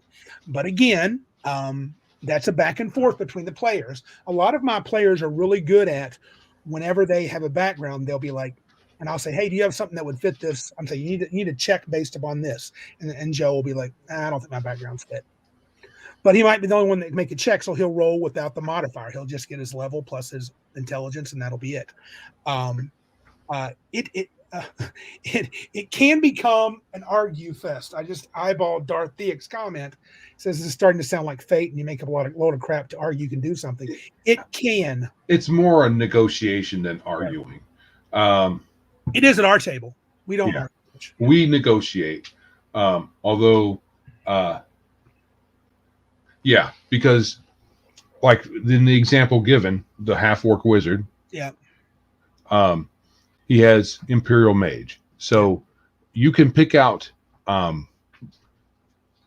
niche thing once or twice in your career. The rest of it's general, like you see some arcane writing. Well, I'm an Imperial Mage, so we know about arcane writings because that's a mage thing. So there's going to be some general use. Like with a character I have, the Barbarian, he's a hunter, and he is an outdoor person, so his background support that. So when there's a question of surviving or finding game or something like that, he has a background for that. So, and that's in general. He doesn't have to worry about, well, you said you could hunt turtles, so we know you can hunt turtles, but I don't think you can hunt pigeons. So it's not that specific. Right. And I think that the idea is to try to streamline, so you're not picking, in 3rd edition especially, is all these skill points every level. You just keep pick these points, add 3 points here, add 1 here. The negotiation gets a little bit it can get tedious. It's not the negotiation that gets tedious at my table. I get a little tired. We have a handful of players that always want to use their highest. I mean, I understand that you want to, but they always try to BS their way to get to use their absolute highest, even when one of their others makes more sense. Though I do have several players, and we got a friend of ours named Mark. You guys know who I'm talking about, Mark A. He's really good about using a variety of them. And some of our players like, this fits better, even the ones they have +1 in.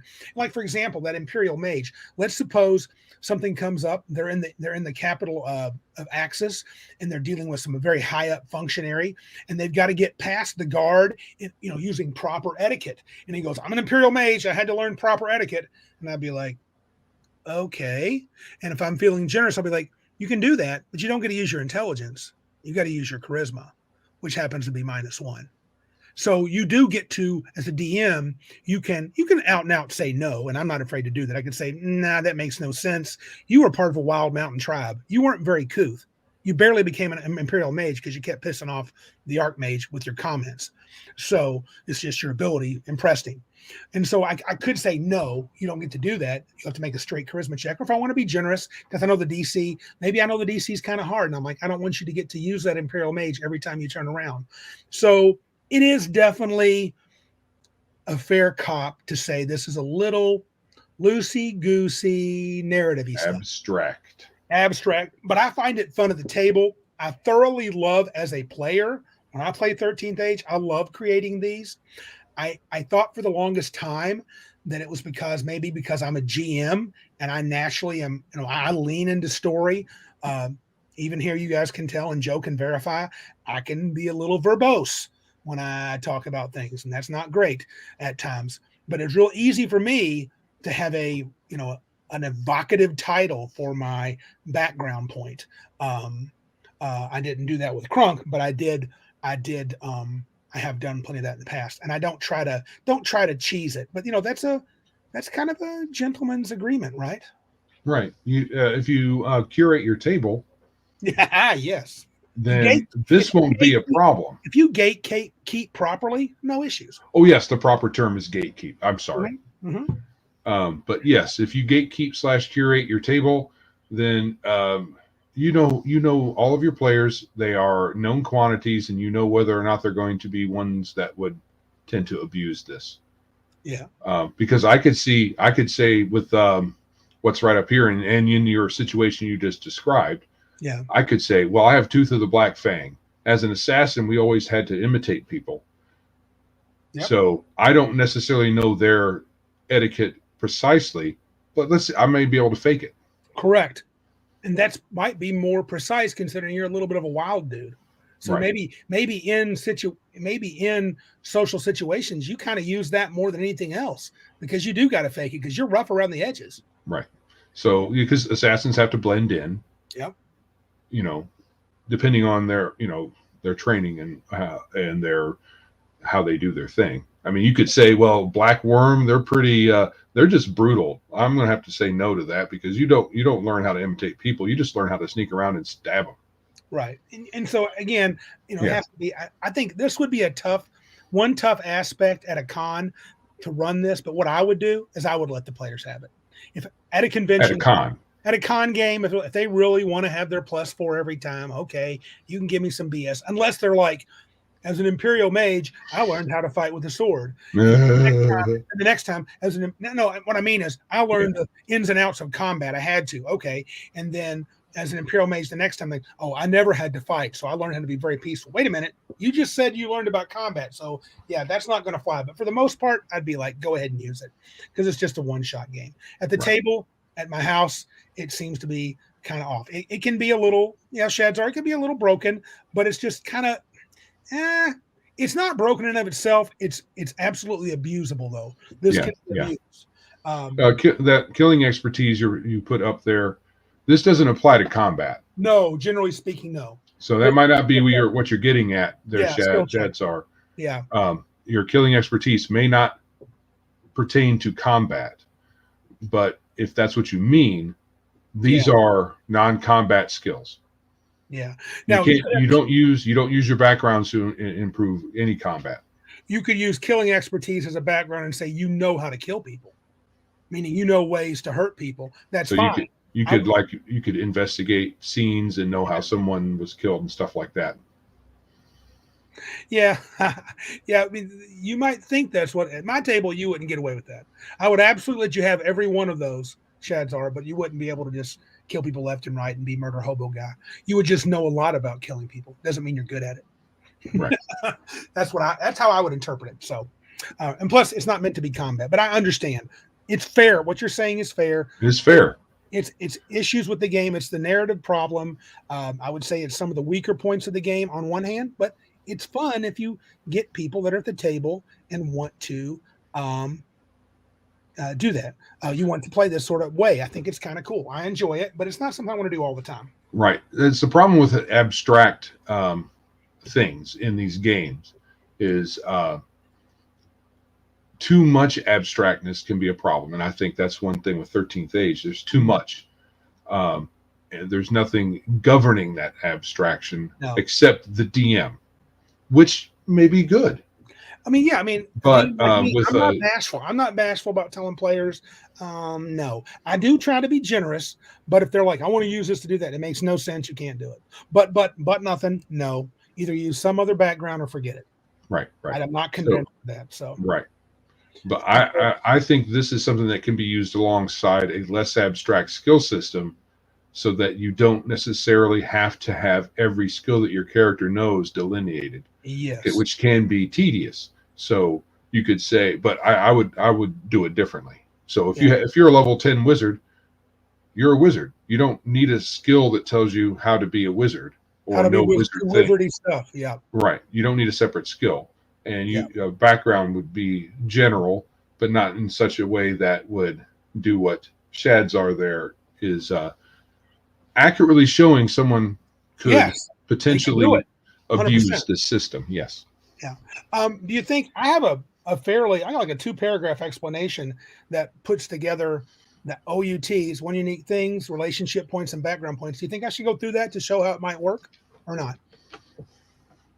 You see in purple there in the outline right below Crunk's info above. You see that?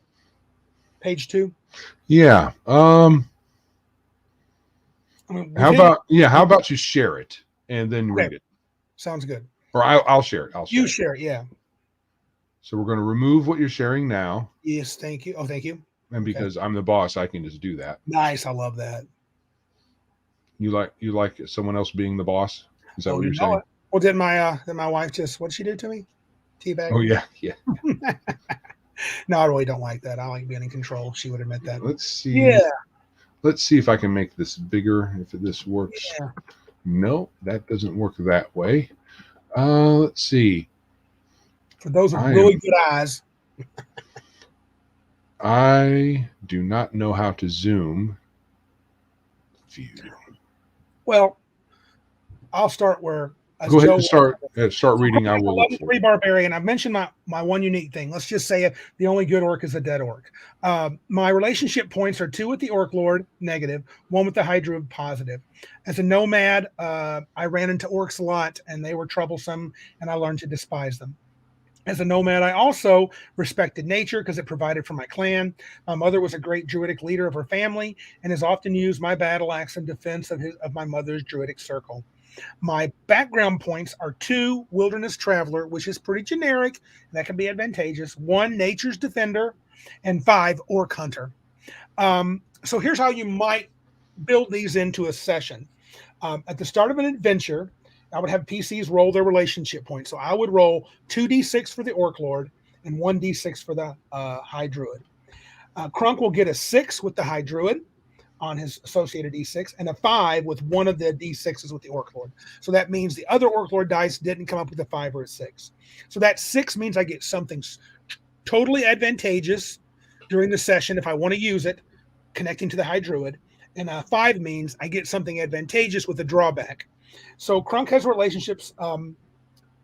Me as the GM can have a nearby druid with whom Crunk has a relationship come to him, give him a pair of magical boots that allow him to travel through wilderness terrain without leaving a trace or path to follow. This is a magical gift, and this would count as Crunk's 6 with the high druid. But a task is assigned for him because that's the adventure I had planned for the evening. The group is to investigate a ruined fort deep within the nearby forest, perhaps the Tower of Orcish Glory, rumored to have been taken over by the Orc Lord's minions. The boots will help you find the path with little resistance to this ruined fort. Awesome advantage. There's a human agent of the Orc Lord. His name is Garrett, whom Crunk knows there and meets him in a secret place to gain entrance into the ruined fort. This is the 5. This gets the players in the fort. The idea is it gets them in the fort without having to fight the massive orcs that are guarding it. However, Garrett tells Crunk and his crew that to get into the fortress this way without getting any unwanted attention, they'll have to enter via an old underworld entrance underneath the keep to go up sneakily into maybe the main room. And it's about 45-minute walk maximum, he says, out of their way. Oh, yeah. It will be discovered that this secret entrance is, in fact, a living dungeon that the players did not know about. So there is the other side. There's when the ball drops. I'm wait for it. I got a 5. I'm getting secret entrance. I got the sweet boots. And the 5 says, bam, Here's the drawback. Living dungeon means the path to the main room to seal the victory is going to be tougher. So you can do that and not let it blow things out of the water. The only problem is if everybody's got 6s and 5s, as Joe said, I've got a lot of legwork to do. At our table, 6s and 5s end up being chips that the players throw out at the beginning in some during session, usually to help save their bacon or to turn the tide of something a little bit. I think as a DM, you can let them be as advantageous or just minuscule as you want. And it's a style of gaming that's not for everybody. And I'm sure hardcore OSR guys are just really like, this sounds like poop. Right. Well, we were joined also by Mr. Max Bolvin. Hey, Welcome. Max Boivin. Not Bolvin, B-O-I. Boivin. On French, Max. Francais. All right. So yeah, those are some more of the indie elements of 13th Age. They're very story oriented. So if for you story is a 4-letter word instead of a 5-letter word, right, then you might want to just chuck all that, and you could probably still play the game just fine. 100%. You could port in 3rd edition's skill checks. You could take, like Shadzar said, just ditch them all together. Don't even use them. Right. I think mechanics are nice enough in the combat mechanics. The way the game plays is so smooth and comfortable that you can have a really good time just using them and not worrying at all about this. Yeah. And you could use the OSR's favorite skill rolling tactic, which is rolling under your stat. Yeah, no problem. So I do want to make a comment about fail forward though, because these skills, Joe, this is where instead of a pass-fail check, they suggest you don't use this ever during combat, only outside of combat. So maybe when you're trying to impress the guard to get in there and talk with the Imperial Magistrate, who is second only to the Emperor, you make a check. If you fail the check, the idea is that you don't fail. You get some sort of, you still get by, but maybe with a drawback. Maybe you get past the guard. So the target's a 15, you roll a 14. And the guard says, okay, I'll let you through, but hold on. And you see him walk up to the magistrate. He's whispering in his ear. His eyes are rolling. The magistrate puts his hand on and goes, oh, God, not this dude again. This crazy wizard from the Wild Mountain tribe. All right, let him in. So you succeed, but you can tell already you're at a disadvantage when dealing with this magistrate. I mean, all DCs have just gone up by 5. But this has a drawback that if you use it too much, in my opinion, I don't know what the point of rolling is. So I think fail forward is not my favorite indie mechanic that they use. Right. Especially when it's not accompanied by, in some fail forward mechanics, there are flat failures. Mm-hmm. Right. Mm-hmm. There is a way where you just fail. Right. But in this game, the idea of failing forward is all encompassing, so that when you blow your roll, and this is not combat, although there is a bit of this in combat with misdamage. Misdamage, yeah. So that's kind of the same thing. I'm going to talk about that in the DM part, yeah. Right, but failing forward is another story driver. Yeah. So that because it's not fun to blow a roll.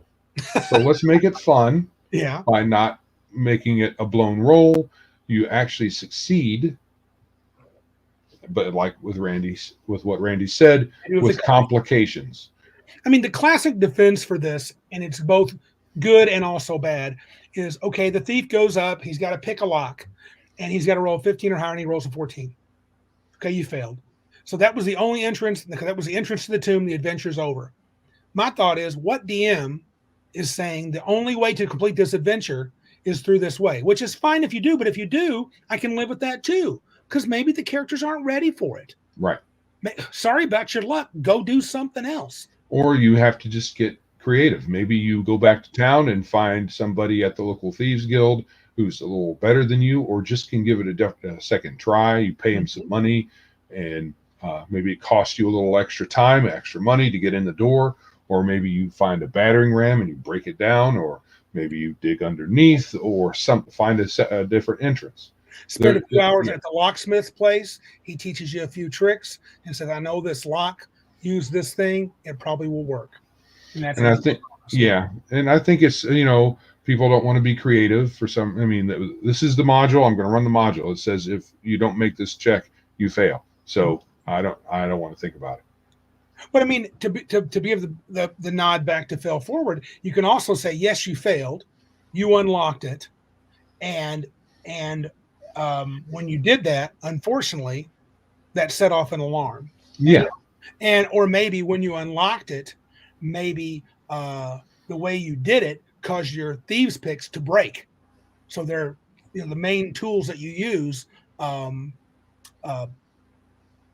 broke or whatever. Right. It's you could easily have more than one fail result listed Mm-hmm. in a particular lock, especially an important one like that. Yeah. You can have 15 or higher, click, you're good. Between 10 and 14, click, Mm-hmm. alarm. Yep. 9 and below, no click, no work. You roll 1 and poisonous gas escapes and kills you. Yeah. I mean, And stuff like that. You can make it very interesting. Yeah. And not have the fail forward nonsense where whatever you roll, we still move forward because, and I think there's more than one element at play here. Yeah. With this thinking. One of them is emphasis of story over emphasis of a predetermined story. Yep. Or story direction over the emergent play, the story that is emergent from play, if you want to call it a story.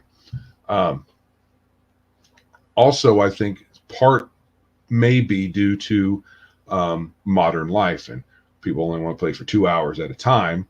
So instead of everybody coming over to your house for your 2-hour quickie D&D game, and dude blows the roll, and now we don't have any more playing because we're stopped here. That's all done.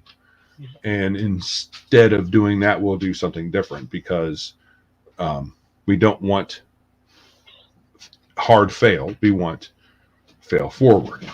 Well, the idea is to have the story progress, right? Yeah. And that's where I think that's the crux of failing forward. And you don't want failure to be, okay, you get no information. Or what if you're doing an adventure where you're searching out, following clues to try to find out who the murderer is, right? A murder mystery.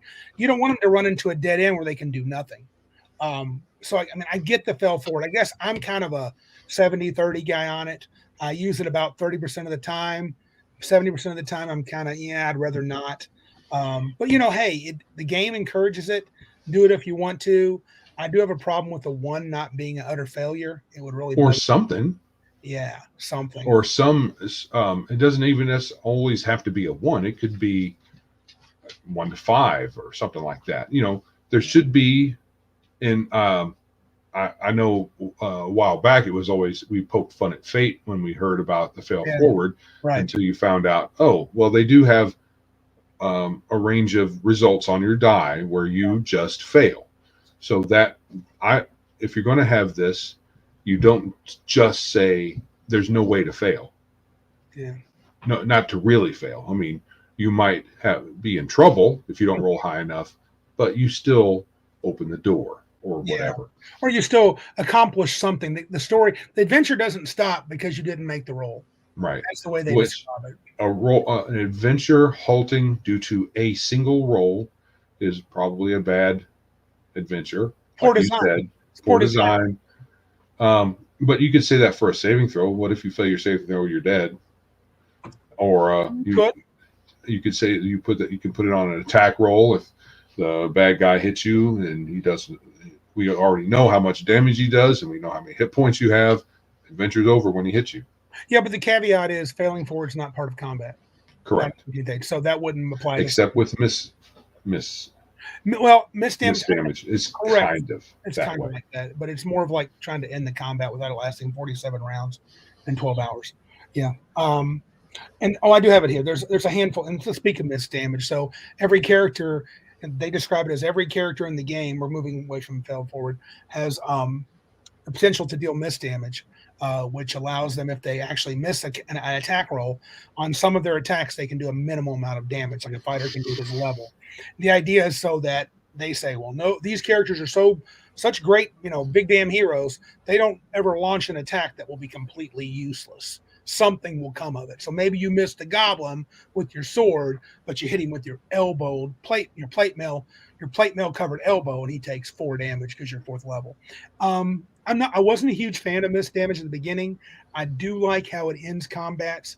And yes, we've had a few wonky endings. A goblin has 2 hit points. You miss him, but you kill him. I mean, that's just kind of weird. Yeah.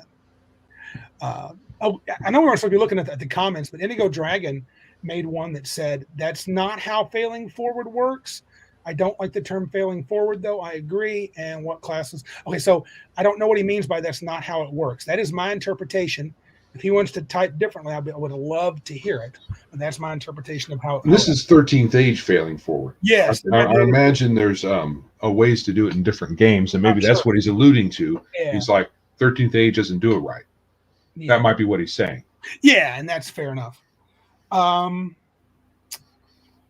Let's see. I'm looking at some of the things I have here. I talk about weapon and armor damage is kind of in categories. What I mean by that, maybe I can show this with a character, a class, so I can explain what I mean here. Give me just a moment. Oh, the Ranger's good. Indigo is responding to a chat, not us. Okay. Obviously, because we're of course right. How could we be wrong? And we're know not. He would never dare to say that because he loves us so much. I'm going to share the screen again, maybe. What are you going to do? I'm going to share my PDF real quick. If you can help me out, it should be shared now. I don't know if I'm live. And so when you look at the Ranger here, let me find his. So talking about gear and attack. So if you look right here, you can see the Ranger armor and armor class. So if he wears light armor, he starts with the 14 base armor class. Rangers aren't normally intended to be heavily armored warriors. So if he wears heavy armor, he gets a 15. They don't really delineate. Heavy armor could be plate or chain.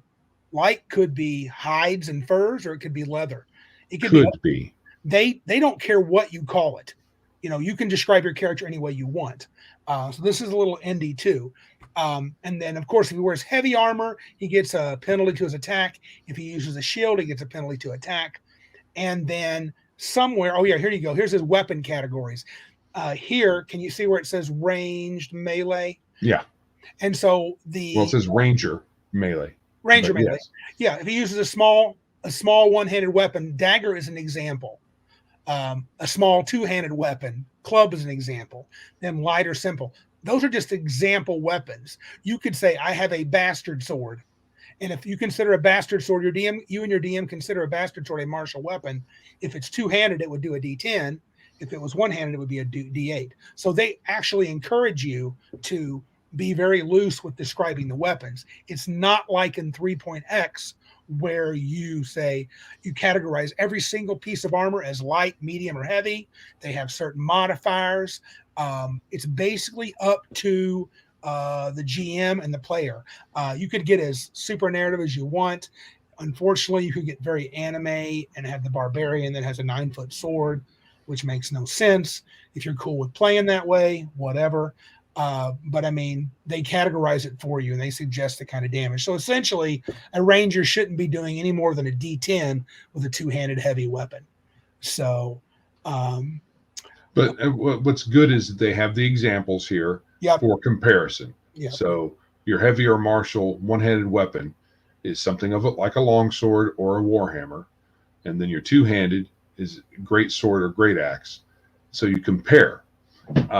I know that they probably say something along the lines that these are not hard and fast rules, but they're there for a reason. And if I was running this, I would say they need to be something like that. So the 10-foot long sword from that Cloud uses, is that his name? Cloud? in Final Fantasy. I don't have One a of clue. them. Anyway, the giant sword. Mhm. That doesn't fit any of this. But like you said, it could. Some DM around there might say, well, we'll call that a great sword. Yeah. Great sword. And it'll just do a D10 though. It'll still just do a D10. Yeah. I tell you what's interesting is, and I don't like this very much, one of the two creators talk about letting, a rogue using a dagger, but do D8 damage because rogues should be able to do D8 damage. And a dagger is just a cool way to describe it. I don't care to go that far. I mean, I don't mind if you give me, I'm using a shuriken and I want to do D4 damage when I throw it. Okay, that's daggerish damage. Maybe it's not, but I'm fine with it. I won't mince words there. But I'm not going to say I use a short sword, but I want it to do great sword damage because I'm really good at a short sword. No, I'm not. Right. I'm not as inclined to do that. It just feels a little too much for me. I mean, and if it's fine with other people, it's fine. I mean, I don't care, but I'm not inclined to do that. I would say if you're going to do great sword damage, use a big weapon. Right. Or you'd give up one of your class talents. That might be a compromise you could do.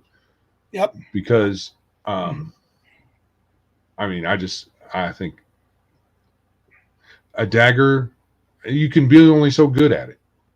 And it can only do so much damage. Let's be honest. Well, no, I mean, you cut somebody's throat, but yeah, I would say in a melee, in a scrum, the dagger's not probably your best choice of weapon to reach someone unless you're really good at them being close. But I would say if it's all close quarters, the dagger is probably your best bet because you deploying a sword with someone who's in your face is going to be difficult. Yeah, but the dagger is right there. It's almost like punching.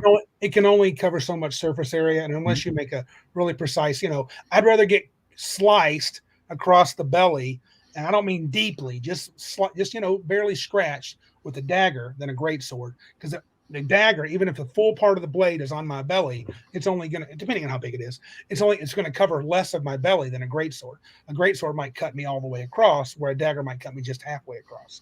I mean, I get it. I'm not a fighter. There's probably other deals to it that I'm not talking about. Yeah. It doesn't matter to me. It's better not to try to simulate reality. Yeah. You can't account for all the variables for sure. Not in 13th age.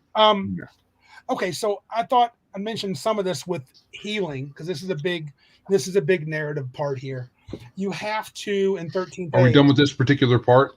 I feel like, unless you want to talk otherwise. No, I mean as far as what we're sharing. Are you done? We're done with it? Would you like me to get rid of that? There we go. Okay, so I would say that. So healing, we have recoveries. Most groups, characters have 8. My character Crunk has 9. He rolls 3d12 plus his con modifier every time he uses a recovery. The only way that Crunk has to use a recovery himself right now at 3rd level, he can use an action called a rally action. So that means I spend my turn, not attacking, but making myself girding your loins. Girding my loins. Thank you, Joseph. That's what I do. I gird my loins, and I get to roll 3d12 plus 3 or whatever my con is 4, and I get those hit points back. If I try to do that again the next round, I've got to make a roll of 11 or higher. But I've burned a recovery. A cleric might cast a spell that lets me use a recovery in combat, either with a free action or a move action. Long story short, you can get them back in combat. I like those. Rallying has saved a lot of characters, and I think that's cool, or at least it's helped them. Yeah. Resting and recharges. So you have short rest after a fight. You can take a short rest. Hit point wise, you get to roll as many recoveries as you need to get at least half your hit points. Meaning, if you have less than half hit points, the rules say you must spend recoveries to get back to half, or you can spend enough to get to full. Short rest are just a few minutes, 10 minutes maybe. A full rest where you get back all your spells, all your hit points, all your abilities. That only happens on what they call a full heal up. And this is the part that bothers me the most. It's really undefined, and the DM decides when you can get a full heal up. Joe would say, I never give it to them, and he's not completely wrong. And the truth of the matter is, it tends to make the session more exciting. It's rare that I've done it once or twice where I've given you a complete full heal up. and almost every time I regretted it because I thought you had too much going for you as a group. So when you use your daily spell, what that really means, so you cast Fireball, let's say it's a daily. Joe casts it. He can't cast it again until a full heal up. The book suggests you don't get a full heal up at most frequently after 4 average battles. And you don't have to give it to them then. It could be like they don't get a full heal up till they complete this leg of the adventure. And then you could still say no. You can. And so daily doesn't mean daily, which is confusing. Mm-hmm. It means full heal up. And that's determined by the DM. It's not rest 24 hours or 8 hours and get your spells back. You can spend the night 3 days in a row. If it's not time for a full heal up, you don't get them back. And there's not often a good way to tell when. No, unless because it's at the whim of the DM. Yeah, and I think it's because they assume that you're going to run a session with about 4 combats. And so when that's done, I think if you read a lot of the modules, what they would call 2 to 4 hour playing windows, if you got in 4 combats in 2 hours, you're combating pretty heavy. If you get 4 combats in 3 hours, you're doing really pretty good. If you get 4 combats in 4 hours, it might be a tad slow, but it works. I tend to have 4 or 5 in my games. So I find it mechanically to work well if I don't give you a full heal up on most adventure sessions. But I do also find it very jarring. Why can't they just rest and get their powers back? Because I'm so used to that. But it does cut out the old 15-minute workday thing that people used to talk about, if that was indeed a problem. People claimed it was in 3rd edition. I kind of thought it was. It wasn't huge. So what's your thought on the full heal up business? I really don't like it being so wishy-washy. Yeah. I would like it if you're going to use, I prefer per day, per actual game day, not the random weird kind of fuzzy. You might get them, you might not. I don't really care for that. Fuzzy in the game, and I agree with you in terms of logic, but I think in terms of actual play at the table, I think it works pretty well not to give it to you that often. That works pretty well according to a particular feel and style of the DM. Yeah, how I design things. Yeah, I could ratchet up the encounters and make them double and triple strength, and let you do whatever you want. You know, I could say, or have more encounters. Yeah, right. So one or the other. Yeah, I've gotten into a habit of 4 or 5 encounters, and that's my fault for an adventure. So I think maybe that's an issue. I think the feel of the healing is weird for a lot of people. I think Darth Theak made that comment. It messes with him. But hit points in D20 games are abstract. They don't mean actual wounds necessarily. No. Not until you get down to your last couple. Yeah. And which is weird, even though we all know this, that have been in these games for however long we've been playing them. We know hit points are abstract. They don't necessarily mean your actual health. And the reason that's weird is because every spell that you use to recover them has healing or recovering or some rejuvenation or regenerative sounding word in it. So we still, in our heads, we think every hit is some sort of wound or injury. We call it damage. And we call it damage. Yeah. So we're talking out both sides of our mouth. Yes. Because of the way we know all these things were built. And so when someone says you can take a step back, take a breath, refocus, and get hit points back, many of us are like, well, that's weird. Why did you just heal like that? Right. When it's not really perhaps healing. Yeah. Maybe it's just gathering, like I said, girding your loins. You're gathering your focus. You're getting your wind back and all of that. So it's sometimes abstractions are good, but sometimes they cause some funkiness in the game. But would you, if I give you that it sounds funky and weird and does make a lot of sense in terms of our natural logic, even in a magical world, I don't disagree with that. The idea of the full heal up and stuff, and even the hit points. But the full heal up, wouldn't you agree that it seems like, I mean, if I'm going to do 4 or 5 combats, giving you a full heal up after the first 2 is probably too good, unless I'm going to do in a session. Yeah. probably. But, Now but I you had a session where it was good because I had a fight, that was a triple strength fight, and you needed all the powers, and you were like, "Holy crap! Thank God!" I remember Joe said that. Thank God we had a full heal up. And if you're used to a particular style with Randy, and he says, "Yeah, you get a full heal up," you're like, "Uh-oh." Yeah, something's going down. Something's about to happen. Okay, your third level, you see 9 cloud giant fighters, and they say, "We want to kill you." Roll initiative. Right. Yeah. So having some flexibility in that arena, on the one hand, is kind of odd feeling to me, but I can see some utility for the DM. Yeah. And I know from your point of view, you're more on the utility for the DM side. Of course. And then you're like, well, it may sound wonky, but it's useful. I'm not inclined to use it in other games, though. This is not something I would pull from 13th Age in anything other game that I play. I like when my healing time, healing hour, the healing resting period makes time-wise sense. I mean, playing our Mudsword game, I've enjoyed when you guys had that tough fight with the elves that you alluded to earlier today.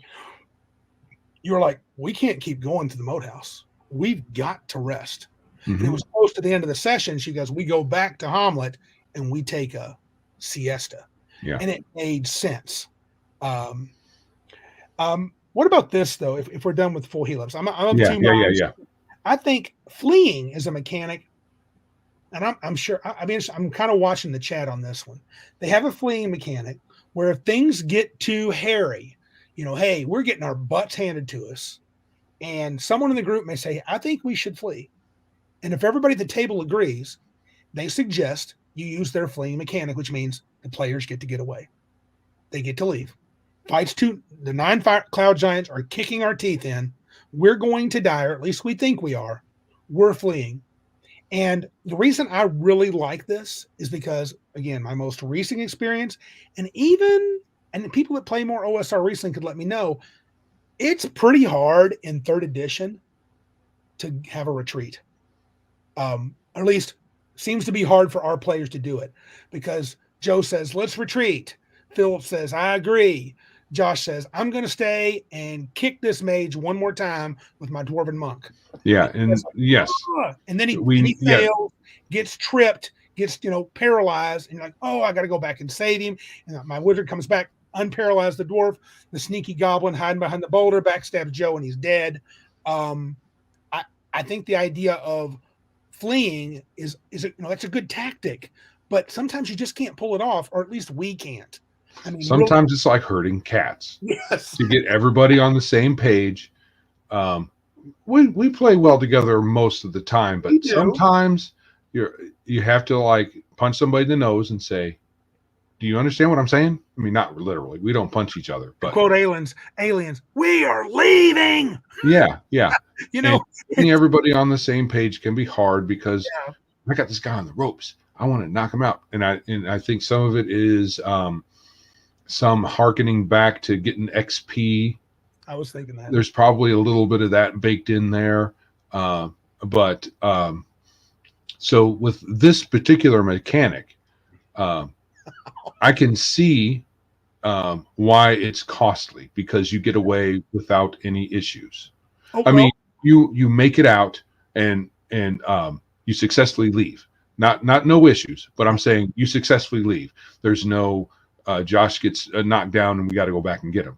Yeah. When everybody says, yeah, we're fleeing, you flee. Now, there's a downside to it, but you get to live. Yeah. Well, two things. I noticed a couple of comments I want to bring up, but before I get to those comments, both Darthic and Bruce Lombardo made interesting comments.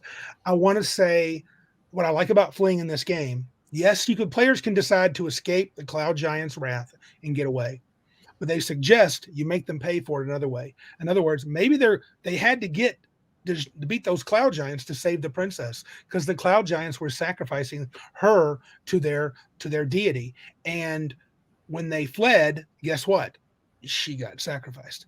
They talk about campaign losses. So when you flee, the DM is well within his rights and encouraged to inflict a campaign loss. It may not be as severe as the princess being sacrificed, but something bad happens. Maybe as they flee to go back, because the chase is so intense, they get back to a hidey hole, but they lose all their recoveries. Or they lose 5 recoveries. You can literally take them away from them without them being able to roll them. So there's lots of ways to make a loss hurt in fleeing. Let's look at Dark Theic's comment because this interests me. He says retreating in 3.x was fine, bad player choices aside. So are you saying there's mechanics in there? I would say this. I don't disagree with you if the players are in sync and you make the right choice at the right time. Yeah, if everybody uses the withdraw, yeah. Or is that what it was called in 3X? Was it called withdrawing? I think there was a withdraw action, but here's the problem. Yeah. Withdrawal just allows you to move your speed without giving up an AOO. Right. What if you're fighting a foe who moves faster than you? Correct. So you withdraw without giving him AOO, and he goes, you move 30 feet, I move 40 on my turn, and turn and whack you.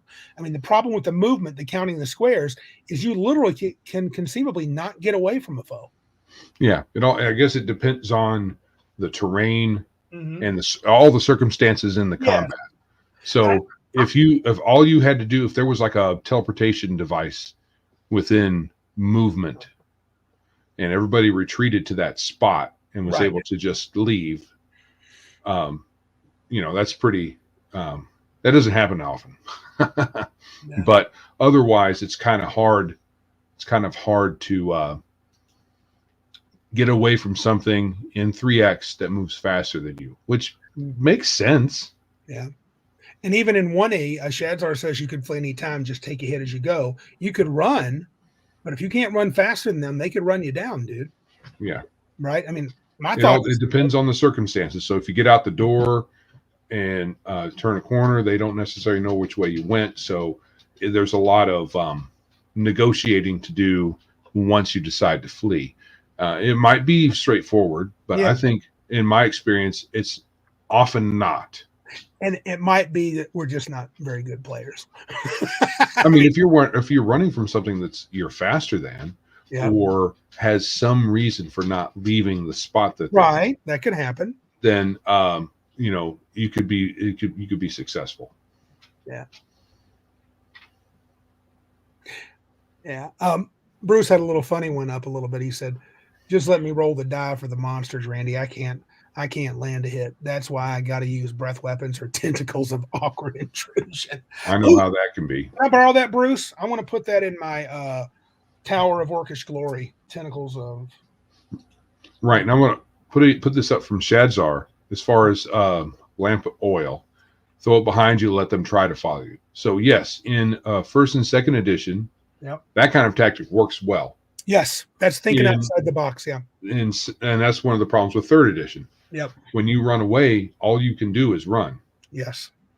So if you do anything else, you stop on a dime. Yeah. All right. Thanks, Bruce. I'm going to use that. Tentacles of awkward intrusion. All right. Sweet. Awkward intrusion. Yes. That's pretty funny. Okay. So I would say for me, I like the fleeing mechanic. It works out fine. And when players flee, they know something's coming. They're like, okay, Randy, tell us how we're getting screwed. Or they know. They're like, we're going to fail, right? Yeah, you blew the mission. So poop at the fan. Right. Yeah. I don't think this deserves a mechanic. I think this could just be a DM advice type thing. Yeah. Here are some circumstances in which your players may need to retreat. Yeah. And in retreating, they have to, do whatever they need to do to retreat, depending on circumstances.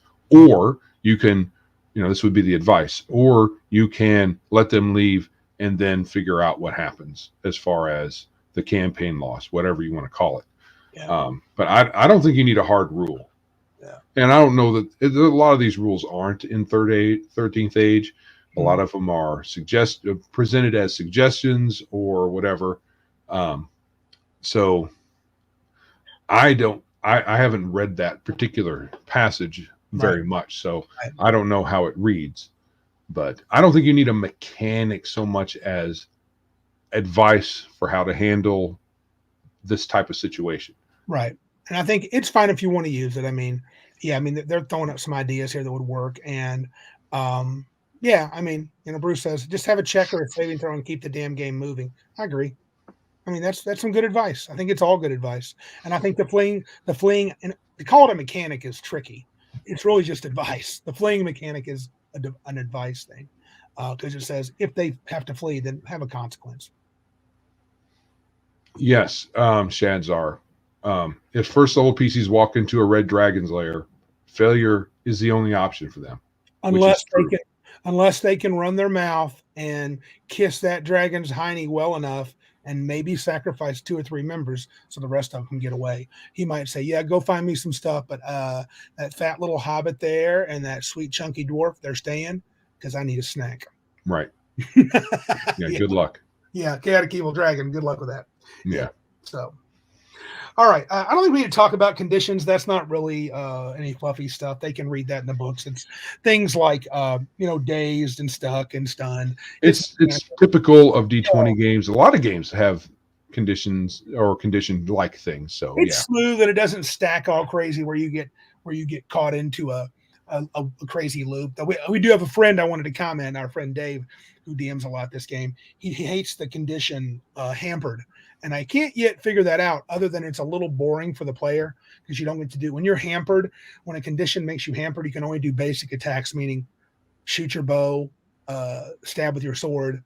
You can't do any of your special cool abilities. He thinks that's super boring. I go, maybe it is, but that's the price you pay for being hampered. And he's like, he told me you gotta be really careful using hampered. And I'm like, if a monster has hampered, they have hampered. Yeah. It's just how it is. So I don't know how careful you need to be. I think that comes from the idea, perhaps, I could be wrong. Perhaps that comes from the idea of the narrative and the story are halted somewhat. Yeah. Since he said boring, it's boring. Yeah. Well, if a single character is hampered, yeah, it sucks for you. But you know what? Almost all conditions have a saving throw part to it. So at the end of your turn, you get to make a save. And now if it's hampered hard, 16 plus, that's pretty tough. But oh well, you probably want to do that to a 10th level character because they're enormously powerful. So if they happen to fail and they get that effect, yeah, I don't want that paladin doing this smite like a crazy dude and doing 2,000 damage or whatever. I mean, he's kind of right. Being careful. You don't want to have every fight but that goes for any type of this every stuff. Condition. I don't want every monster to cause you to be stuck in place or every monster to cause poison. It's all poison all the time. Poison all the time. Yeah, exactly. Yeah. No, so that would be bad. Yeah, no doubt. All right. So now are we doing a finale part 2? Well, it is 9:47 and I got to get up early, so I kind of want to. Are you opposed to it or you feel I'm not opposed to it. I think it's going to be funny when I put it finale part 2. I think we should. So the deep dive into the DMing and monsters, which I don't think I could do this in under an hour. It'd be about an hour. I feel like maybe. Oh, really? I think so. Yeah, there's a lot of different things here to talk about. So yeah, probably better just to pop it over to. And then we're going to make at the very end, we're going to give us some of our pros and cons. I mean, we're going to summarize our pros and cons, me and Joe. Yeah, I do want to get out of 13th Age because what I want to get into is having folks on our show that we can talk to. Yes, I'm with you. So next time will be the last 13th Age, and this has been boring for somebody. We had enough people show up, so they must like it enough to make. Yeah, we had 10. Well, that's pretty standard. Keeping consistent. Thanks, guys. That's awesome. Max Liao didn't show up, but that's fine. That's we can do podcasts without Max. He does some. We can. But he gave us permission to. Do you want to do the one random question or not? Because I know we kind of talked about that, but I almost we have talked about this before, but let's do it. Yeah, I'd like to throw it out to the people that are participating. Yeah, we can talk with the people. The people, the common folk. The common folk. Well, I won't call them peasants. I might have, like I did a few episodes ago. I said, "Oh, they're just the peasants," joking, of course. Right. Realize. I don't know. We got kind of a downturn after that, so I don't know. Oh, final conclusion. Yeah. That's what Shadzar said. Final conclusion episode. Finally, get rid of this game. All right. We promise. We promise, yeah. All right. So hit us, bud. What is the one random question for everybody to think about? And I'm going to editorialize. Please feel free. Is the DM just a player? Now, Randy put GM, but I like DM. So since did I? Oh, I should have put DM. I meant to. You should have. No, you love it. That's the real title. That is the title that people use at times. Dungeon Master. Is the Dungeon Master just a player? I'll give my opinion. Absolutely not. He is the most important player at the table. Well, you don't have a game without the DM. Well, you could say you don't have a game without the players, but here's the deal. It ain't happening. You're right. It's not happening. It's not fun. It's not gonna be fun if you don't have a DM. You're not gonna run a game. Now you can say you can't do it with the players, sure, but I got news for you. I could be, dude, not many folks love to DM. Okay. And so if you offer it, they will come. That is what I've found. And so I think because his responsibilities are greater, all joking aside, his responsibilities are greater. He has to manage the table, manage the players, expectations, set up an adventure, allow players to freeform, be open, do their thing, respond to them. He takes more. You're never not paying attention as a DM if you're doing your job right. Yes. If you don't have a DM, you are a barista at Fire Jolt Cafe. But, that doesn't mean that. I mean, it does mean I'm better than Joe, but it doesn't mean I'm better than most players. I'm just more important at the table at the time, which you are. And so is the other. And when Joe's DMing, he's more important than me. It's just the way it is. You need him for things to happen. Right. And even if you're the minimalist DM that has a bunch of tables and says he doesn't know what's going on tonight, we're going to find out when we sit down. Yep. But he's good at improv and good at managing the tables and knows the rules. So you don't necessarily with a good improv DM, you don't necessarily need to have a predetermined adventure to have fun. Yeah. So even the minimalist DM, they carry more responsibility than the player. All the player has to do is update their character and know how it works. Yeah, they don't even have to know how the game runs all that much. No. Just with respect to their character. It's nice when you have players that know the rules well, because you can lean on them when you forget something, right? And as long as you have a good rapport with each other, you don't have to worry about them being the rules lawyer or whatever. You just say, I can't remember this rule, and someone rattles it off. Oh, cool, thanks. And you move on. 4 good comments in a row. Start with Darth Theak. I like this one. Darth Theak at 950. Check that comment out. That's a good one. Darth Theak. I can always find players, but finding a DM is next to impossible. Yeah. I would run through those 4 if you don't mind. They're all good. Indigo Dragon and so on. Indigo Dragon, only about 17-18% of all RPGers are the GMs. Maybe not even that much, but yeah. I don't know where he got the stat, but I'm going to say that's generous. Yeah. And then I'm with Bruce. I am an eternal DM. Eternal. But I'm okay with it. Joe knows I love it. Right. And Shadzar, because he's Shadzar. I will counter Randy. The DM is not a player at all. He doesn't get a PC. Fair enough. I'll take that. I'm above the players. That's correct. Right. All right. So, yes, I think we are mostly in agreement on that. Yeah. Point. And I have come around to just because can be a contrarian, in case you didn't know. Not Joe. I can, when someone says the DM is better than you, no, he's not. I can beat him up. Not as a person. That's not even the point. Oh, that's not what they're talking about? Are you sure? I hope not. I'm just saying he's more important at the table. Yeah. He simply is. And anybody that argues otherwise is playing namby-pamby, story-driven games like 13th Age. Right. And yes. Right. And he's not a better person overall. He's just, like Randy's saying, more important at the table because he's running things. Yep. Mr. Max Boivin, being the GM is the best role in the game. I agree. I wouldn't have it any other way. Well, Indigo Dragon, you're right, because Joe does love that game. No.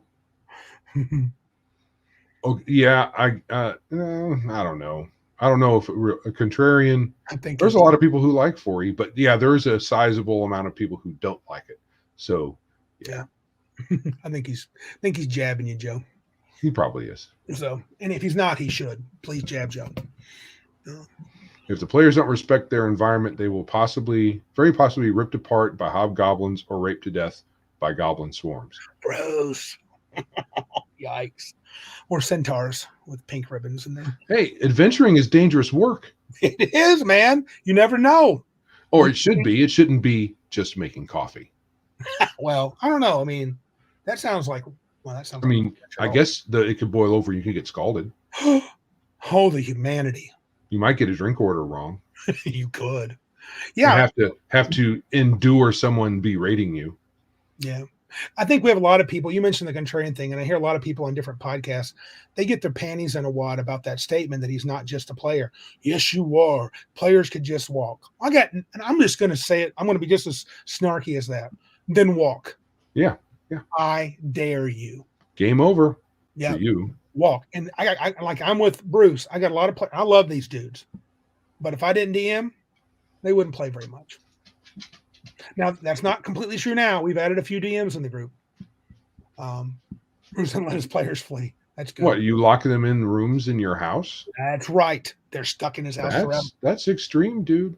Bruce got to do what he got to do. That's what I say. Do what you got to do, man. No hate here. All right. Anything else? Anything else from the chat room that they might want to say? Their assessment of 13th Age so far. It's not an OSR game by any stretch. No. It's based off the D20 engine, which you could say is a cousin of is the OSR's distant cousin, twice removed. Mm-hmm. Something like that. But it is not OSR. It's not old school. It's very indie. Yeah. It's heavily informed by third edition and fourth edition. There are a couple of elements I think that you could incorporate into an old school game, but probably not a whole lot. Yeah. But old school games aren't the only games.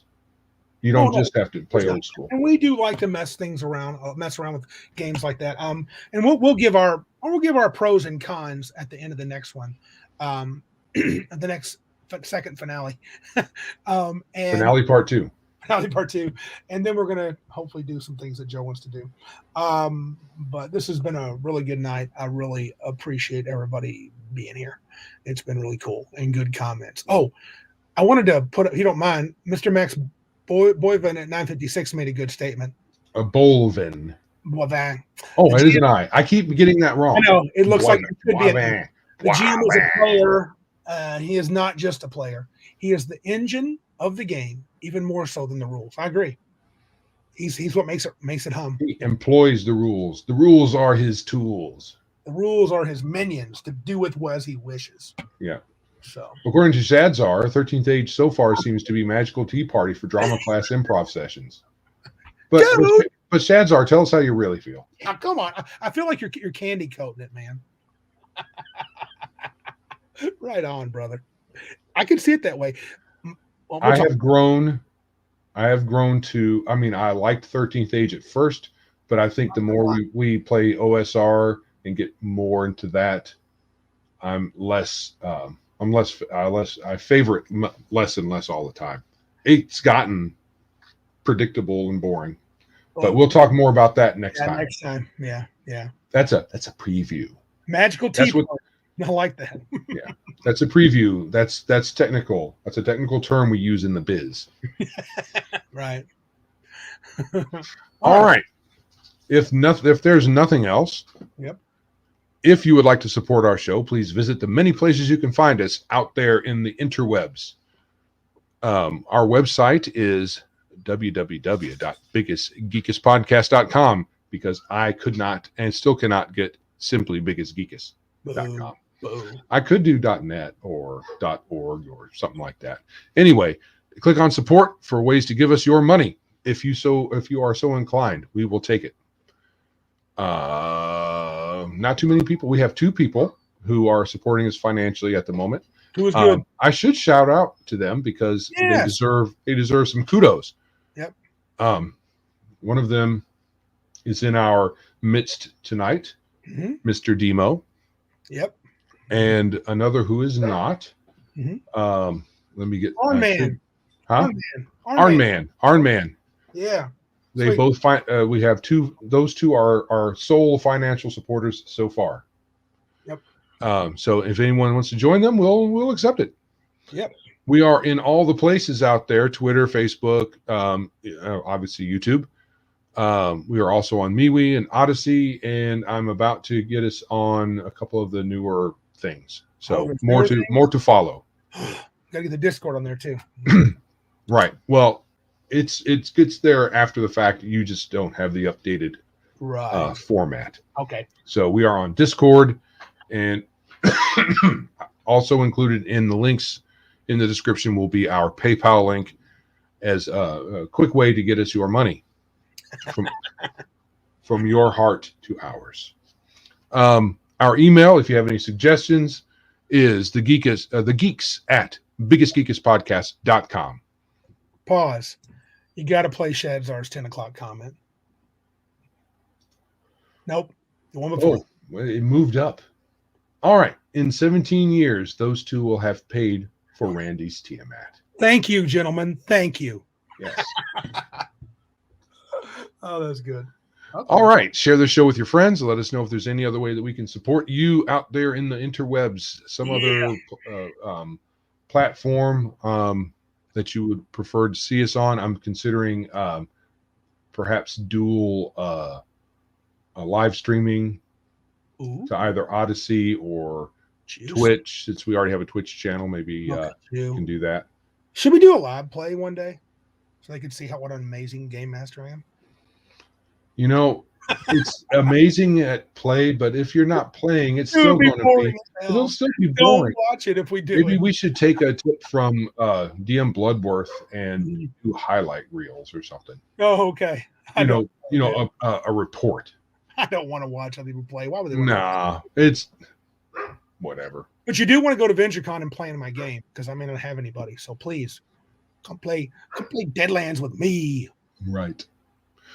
Please subscribe, like, share, and rate us in all the places that you find us. Yeah, baby. Anything else from Randy? Nope. Good night, guys. That's cool. All righty then. This is Joe. And I'm Randy.